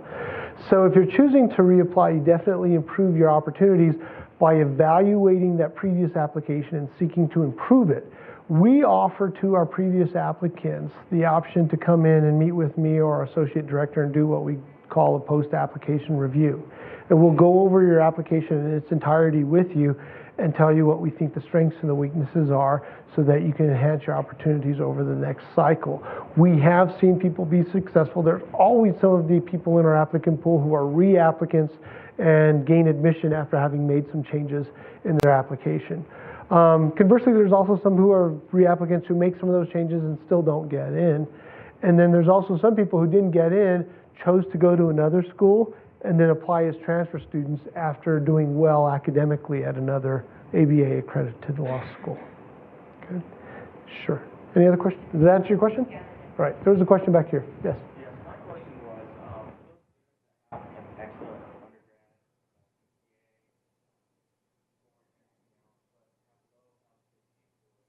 and let's say they've taken it once, how do you evaluate that, and if they choose to write? Okay. So the question is, if a person in all other elements of their application is an outstanding candidate, good school, strong GPA, strong letters of recommendation, and this person has a weak LSAT score, how do they present themselves, and do they use this thing called an addendum, and where does it come into play?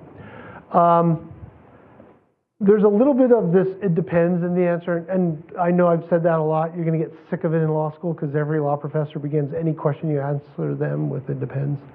But it really does. One is, it depends on how low that LSAT score is. And what is the reason for that? At our institution, I've been here 25 years. And the lowest LSAT score we've admitted somebody with was a 132. But that was a very rare case. I can think of maybe one more LSAT score in the 130s. And then it's like a traditional bell-shaped curve. Then you start increasing the number, but kind of that 140s, 130s, it's a tough one. With more context also, it depends on the school you're applying to. So I can only tell you about our history, but that's a very important question and very important details to give other schools as you're contemplating those issues. If there are things you can point to directly, having taken the LSAT 2 or 3 times and say, this is a reflection of X, and that reflection of X isn't really going to have an impact on your academic performance in school, your ability to academically achieve, and there's documentation to back it up. For example, there are instances with the Law School Admission Council not granting accommodations for people who have identified themselves as having certain disabilities, but it doesn't rise to the level of the Americans with Disabilities Act and getting additional time or a separate room or things like that. So for some people, they may have ailments that they understand they cannot be given unlimited time, and the LSAT people may give them some additional time, but it's still not enough time for whatever disease or whatever ailment they have to really be overcome and have an accurate measure of the skills. And having that conversation can be helpful. I will say, though, that with caution, acknowledging that there's always going to be the question of, and this is something for you to think about, if your intent in going to law school is to be a practicing attorney, if this standardized testing challenge has been present throughout, what are you going to do about the bar? And if the LSAT wasn't going to give you accommodations for whatever it was, or that issue in performing well on the LSAT isn't something that is kind of documented, what about the bar? And just by going to law school doesn't mean you have to sit for the bar. Now, I sat for the bar, I passed the law, but I'm doing a job that bar passage isn't required. And I always have students every year who say, I'm going to law school to do something else. But if your goal is to be a practicing attorney, you have to weigh that. And that's a personal issue. It's not an admissions issue. And I just want to acknowledge that. So to kind of wrap it all up, you need to be prepared to talk about the things you feel are impediments to that performance and how those impediments are either going to be removed or are not going to be in place in law school, and what documentation or what arguments do you have to support that. I think then on a personal level, but also a law school level, because law schools these days are also more concerned about bar passage because there's now an ABA requirement that we demonstrate we're admitting people who are capable of passing the bar. And so some schools are more concerned about that than others, but that's a reality of that part of the application process. Does that answer your question? Yes. Okay. Any others? Yes. And I'm here like on your time, so if you guys gotta go, don't worry about disturbing me or whatever. Just please. Yes. How that the score will be like average as well as I'm gonna list all the historical data score you ever had. Okay, so how about you only took one test, but the score is somewhere, it's good, but it's not excellent. Right. So at that point, do you recommend to retake it, to take the risk? Because it might lower and even getting worse, and whoever read your transcript looks like time is going down, not going up. So do you have like a recommendation, like if I pass, let's say 161 or 162, should I retake it? Okay. The question is, if, as opposed to Mr. Selden, there's only one LSAT score up here, and it's a mediocre or below mediocre score, do I suggest you retake it? I'm so not going to go there. That's a decision for you to make. And this goes back to the idea of, if you're going to take it once, you need to prepare for it as if that's the only time you get to take it. And if you don't do as well as you anticipated, and you should know how well you should have anticipated doing because you should have been preparing along the way. So your LSAT score shouldn't necessarily be a surprise. That whether you're taking a class or preparing on your own, you should have a sense of where you're performing. And then if you significantly underperform, is there something you can point to and say, this is what happened, and I can make a change by doing it again? That's a situation where I would say, think about taking the test again. I'm not going to say take it because that's a decision for you to make. And what's the likelihood of removing whatever impediment was there for your high performance? Because you're right. If you take it again and don't do as well, that's trending the wrong way. And even though our policy is to go with a higher score, that score is in the wrong order, right? So you have to sit down and think about that and say, what was done in my preparation the first time that led me to believe I was going to be doing much better, and I didn't, and how can I change that in my preparation for the second time? But ultimately, it's a decision for you to make. So you want to compare with the preparation I have done, or I took down better, instead of compare with the band or the range, where I'm falling into like a gamble for the chance.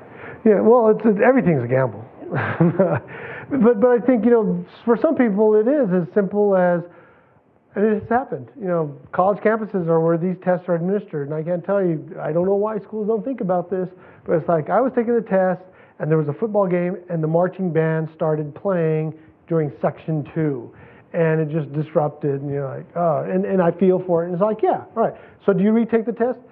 Yeah, I'd say you think seriously about it because you can make the marching band go away by making sure you take it in a test center where it's not going to happen. Or you were ill, or your baby was ill the night before, or you had a fender bender on the way. You can point to things that may obviously have had some kind of impact on your concentration. I think it's not a good thing to go in and say, well, I didn't do so well because I didn't prepare. Because remember that one academic skill criteria we have, highly motivated? Highly motivated, another way of saying that is you're a self-starter. Self-starter means you're going to prepare without just kind of saying, well, let's see how I do. Hopefully I don't have to prepare because I'll get a really good score without preparing. So, I mean, as far as I understand, the higher point you get, the higher chance you will get in. Yeah. Or more competitive. But is there like a range? Like once you are following this range, the margin doesn't affect that much anymore. And that's, yes, so the question is there a certain range over which the margin doesn't matter? So if you're already at a 164, is a 169 going to just make you that much better? That's going to change for every school. A 164 to 169 is going to be different at Harvard than a 164 to 169 at Thomas Jefferson in San Diego versus the University of Utah. So you're going to have to look at the school data to figure that out. And then it depends, because it depends on what your undergraduate record is. And it depends on what all this other stuff is. Is there a misconduct matter floating out there?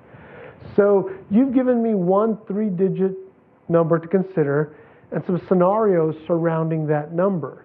But that's not the way the process works, because we're going to be looking at that number, but we're also going to be looking at that cumulative GPA.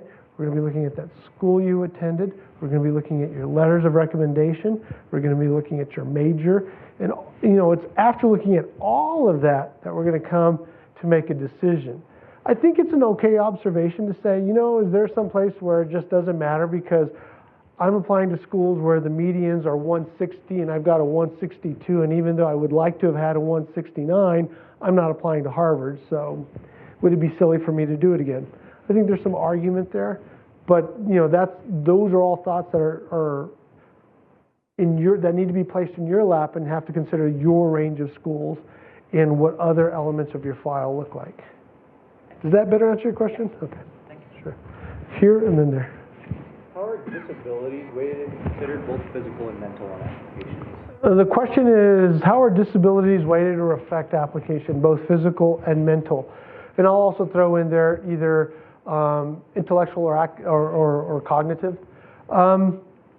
I don't know is ultimately the answer. The other part of the answer is it depends. I don't know is the first answer because people with disabilities do not have to disclose any of that admission, any of that information in the application process. And so the Americans with Disabilities Act protects candidates who choose, if they happen to have some sort of learning difference or a disability, physical or otherwise, they choose not to disclose it, they don't have to. If they choose to disclose it, it's of their own free will. How will it impact? I think it depends. I mean, in most cases, a physical disability won't impact in any way. It just gives us a heads up that if somebody needs an accommodation, if, for example, they're not ambulatory and they have a wheelchair, we need to make sure that as we're assigning them classes. In our old building, we assigned them in classes that could better accommodate it. In this building, any classroom will accommodate that. If they happen to have, if they're visually impaired and they're 100% blind, will our Dean of Students need to get in contact with them with enough time to give them a heads up on the books that they're going to have to order on tape? And if those aren't available, can we get the prison to start reading those books so that this person has it? Cognitive, that depends. I think starting with the observation that a person does not have to tell us anything about that, that's the starting point. If a person chooses to tell us that, for example, they have ADHD and they choose to prepare for and take the LSAT without their medication because they didn't want help, that they want to get through law school without the help of that medication, then I think that undermines their argument. Because if they didn't do as well, it's like, well, all right, you knew you have this learning difference, you have medication available to you to address that, you did not do well, so now you want us to take into account this learning difference because it's negatively impacting you, but you're acknowledging you don't want to medicate while you're in school, then that kind of goes to judgment. And a big part of this job, both in terms of the work that you're going to be doing as a student, but also your advising of clients, is going to be based on what kind of judgment do you exercise. So that's kind of that murky area that it really is, it depends on the situation as you describe that. But do know that we have a terrific Dean of Students who works with that, and the university has a really outstanding Center for Disabled Students. Okay. Here, yes. Sure.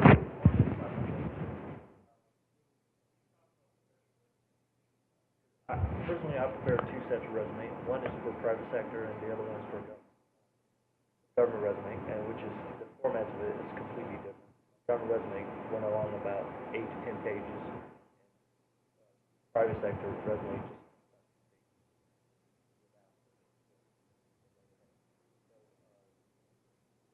Yes.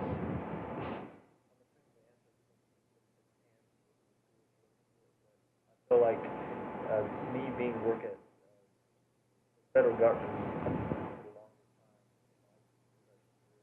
time, government resume would have capability to demonstrate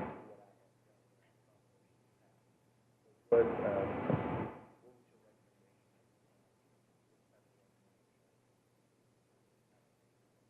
second question is,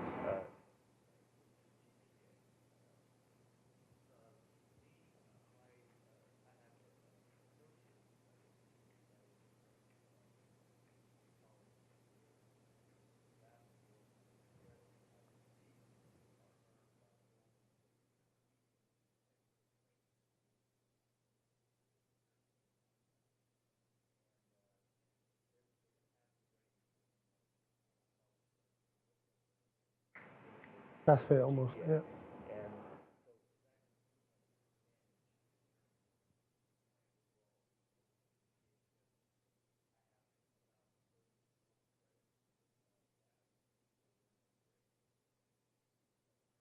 So two questions. One is, as a person who went through community college during a time of enlistment, and that community college was actually a lot of course credit for the technical training you received in the military, how would that impact the cumulative GPA or how we're evaluating you? We get enough of those, especially since 9/11 and people really increasing in number for those who have served in the military and have that kind of academic portfolio, that we recognize that. So you don't have to preface that, but if you want to, you can acknowledge it somewhere and just say, please pay particular attention to this part of my academic record. You'll note that my associate's degree was earned through the Community College of the Air Force. Please don't consider this me trying to pass fail out of a program. It's just my technical training and getting credit for it. And just know that your GPA that's computed through the Law School Admission Council isn't going to negatively count those credits. It's just not going to use them for computing. Know this though, if you don't have enough credits, and I don't know what that number is, they do have a threshold number of graded credit hours that you have to have before they will compute a cumulative GPA. And I've had few, it's fairly rare, but I've had a few candidates apply and there's no GPA that shows up. It's just blank. And for people who have experience like mine, I'll go to the transcript and it's like, oh, it's because this person is the one like in your situation, or way back when schools like UC Santa Cruz used to be ungraded. They were just long evaluations. And so I know the differences in those situations. And oddly enough, if there's no GPA computed, in a way, that kind of helps you because there's no GPA to report to U.S. News and World Report. So your admission is inconsequential on those grounds. And so it really is just kind of, can this person do it? And we don't have to worry about things like U.S. News and rankings and how this will affect it. So that's the GPA answer. On the resume, the question was, if a person has more than one resume and one is related to their professional experience in something like governmental work or whatever, and the other is private sector, which is better? A similar situation is often people who work in universities, except they call those resumes CVs, and they're really long and convoluted. I'd say two things in regard to which one is going to be better. One is, which one better dovetails with your strategy in applying to law school? And so is your personal statement not going to include a lot of the professional experience and success you had in your government job? Well, that might be an indication that that resume might be better because it gives us more information that you're not going to be putting in your personal statement or have available in other parts of your application, so it'll complement it.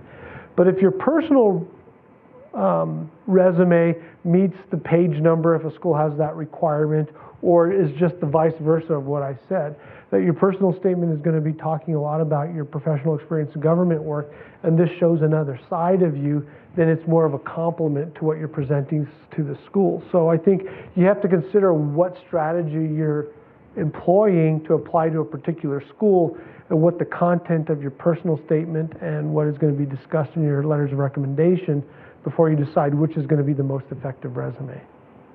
Well, in my opinion, I think break down into Right.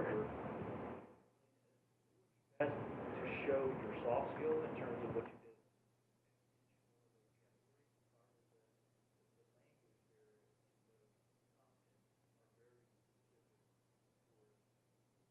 jobs. Yeah, job descriptions, It may right. be hard for the school.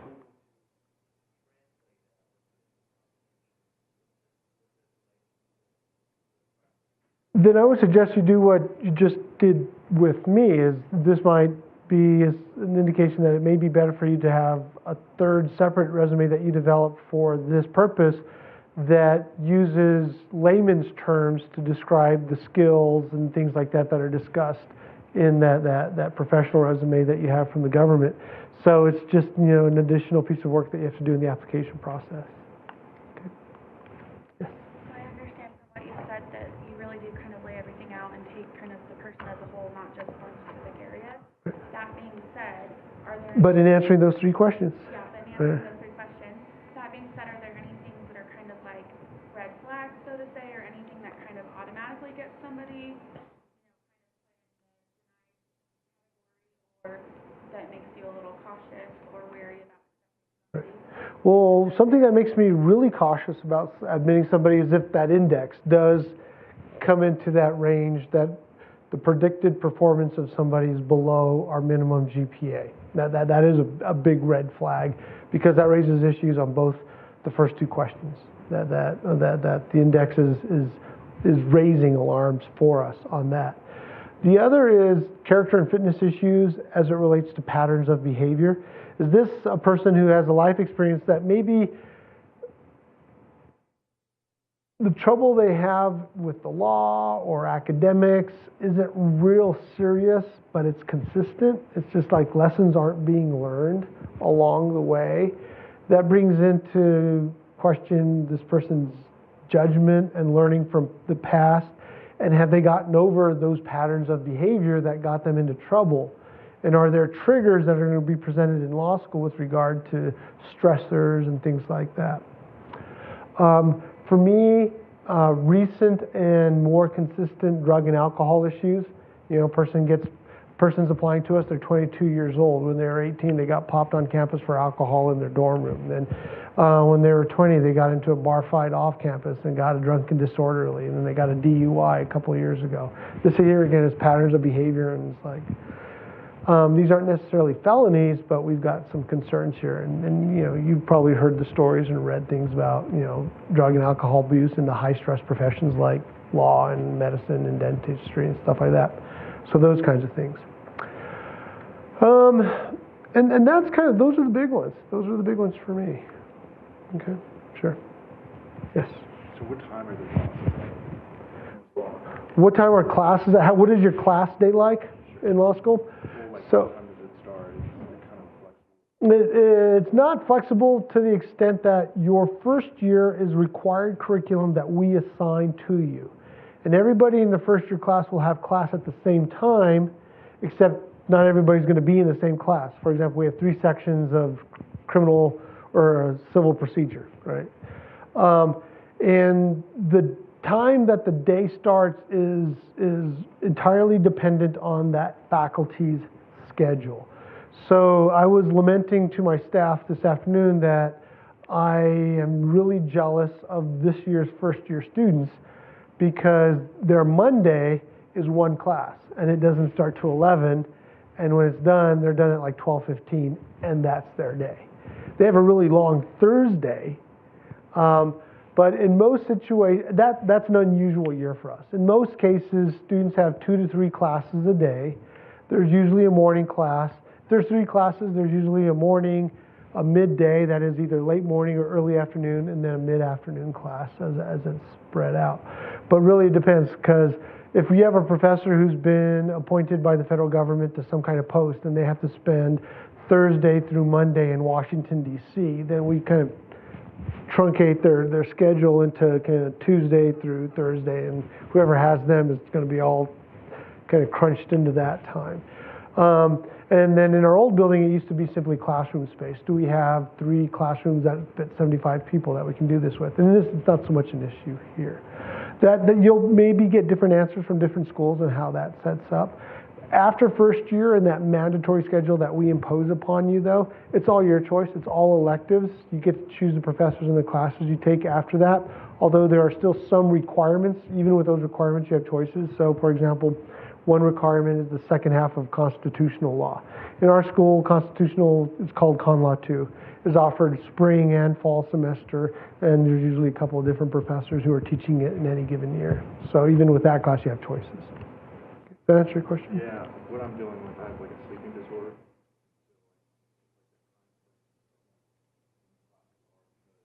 Through the university, I have, online classes or evening classes available. Right. So I was just wondering if there was law school. I was talking about kind of the smaller universities. Yeah, and no, that we are, the difficulty you would have with us is we don't have a part-time program. And as a result of not having a part-time program, we don't have evening classes. So we do have some classes that are taught by adjuncts that are later in the day. They aren't a large number of those, and those are all upper division classes. All of our first year classes, I would say it's a fair assessment to say they're going to start, the earliest is going to be 8:30 or 9, and they'll run through and finish by about 5 at the latest. There won't be evening classes, and it's a mandatory curriculum, and we don't have online classes either. And there's fairly a small number of law schools that have substantial online classes. It might be something for you to consider looking at schools that have part-time schedules, so that in most schools that if they have a part-time program, it will be available in the evening. They'll have because people work during the day, and so there'll be evening classes. Though that's not always the case. Sometimes they just say it's part-time, but you have to choose the day classes that we have available. And a lot of those programs are in major metropolitan areas. The closest I think are there's one in Denver, but then after that, most of the others are in Southern California that are close to us. Southern California. Yeah, there's a lot of schools in Southern California that are part-time. Sure. I kind of have 2 questions. Okay. The first is related to you were talking about background check, or is that something that's disclosed on the application? It's disclosed on the application. There's a section in the application called the character and fitness section, where you let us know about this information. And then for those who are admitted and enrolled, we have an orientation program called Character and Fitness, and I call it The Truth Shall Set You Free. This is the reality, and it's the reality of most law schools. We don't have a lot of financial resources in the admissions process sufficient to run background checks on the students, so we can't do the paid for background checks and the cost for BCIs and things like that. But the bar does. So when you get ready to sit for the bar, our application for you guys, for example, is free. We waive the application fee, but even if you pay, it's only $60. Everybody who sits for the Utah bar pays a bar registration fee, a bar exam registration fee of close to $500. And a portion of that fee goes to meeting the costs of your background check. So they will do an FBI check, a BCI check. And then when they do that check, they compare what they have found about you in that check with what you told us on our application. Because when you apply to them, you authorize them to have access to our application, the application we have in our records that you sent us. And if there's conflicting information, then you're in big trouble. You talked about letter of support. Mm-hmm. I graduated back in 2013, but I took courses over the summer. If I got a professor for my summer courses work over the summer, is that something I would submit in a letter? Or I'm sorry, letter of support?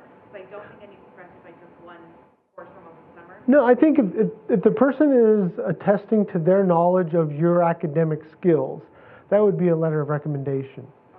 The reason I use letter of support is it goes to, I'll call it well-placed people who either want to write a letter on your behalf or whom you're asking to write a letter. And often these well-placed people aren't necessarily those who have taught you or who have been your supervisors and can talk with personal knowledge about your writing skills or your skills of analysis or things like that, but rather they talk about what a good person you are and they know you and they're recommending us to admit you. But in reality, while they're recommending your admission, they don't have anything upon which to base that recommendation. So it's safer to call it a letter of support because they're not attesting to anything that they don't really know about you, but they're at least acknowledging that they care about you and would like to see you be admitted. Thank you. Sure. Yes. In terms of scholarships, are those decisions get taken from the admission decision, and what So the question is for scholarships, and I'll specify merit on entrance scholarships as opposed to need-based scholarships. Are those decisions made upon admission or later in the process? It's all over the board. Some schools will do it upon admission, and even the admissions committee makes those decisions. Other schools are like us. It's a separate decision made at a separate time by myself and my staff, which I technically call a separate committee because my staff isn't on the admissions committee. But we make those scholarship decisions, and candidates are informed of those, at least from our school, at a later date after admission. Any other questions? Yes.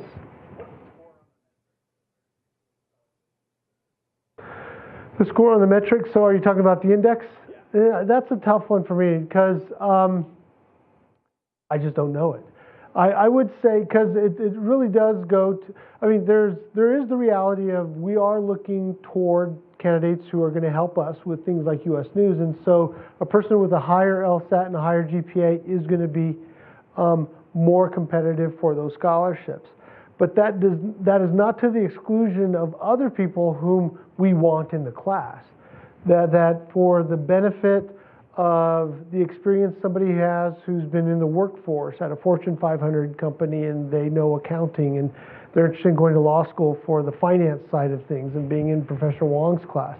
There's a benefit that person who, but for that level of experience, there's going to be the absence of that discussion in the class.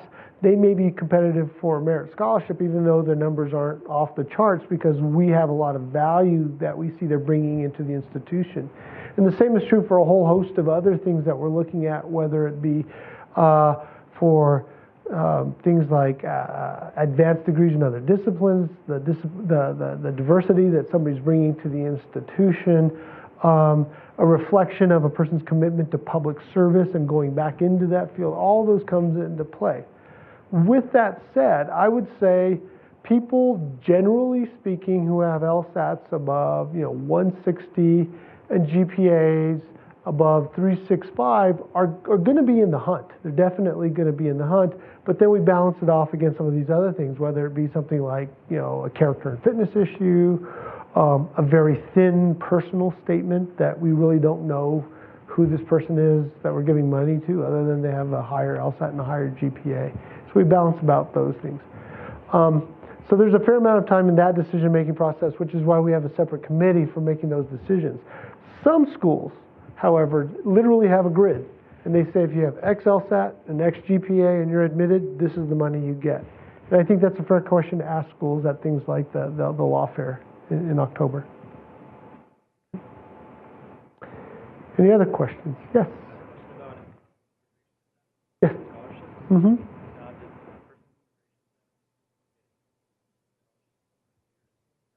Question is immigration status and competing for scholarships.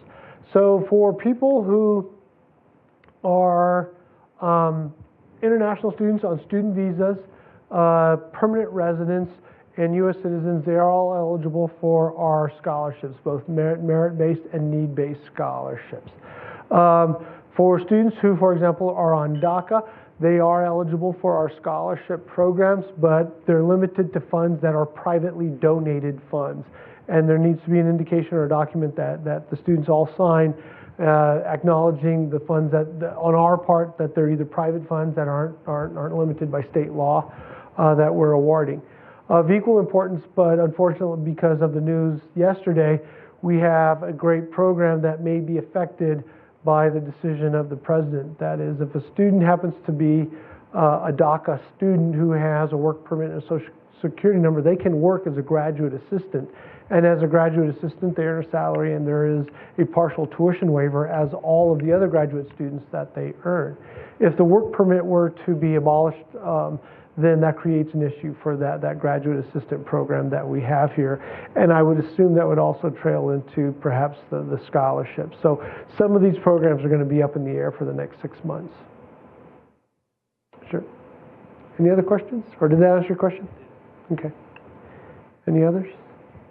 Was this helpful? Sorry it took a long time.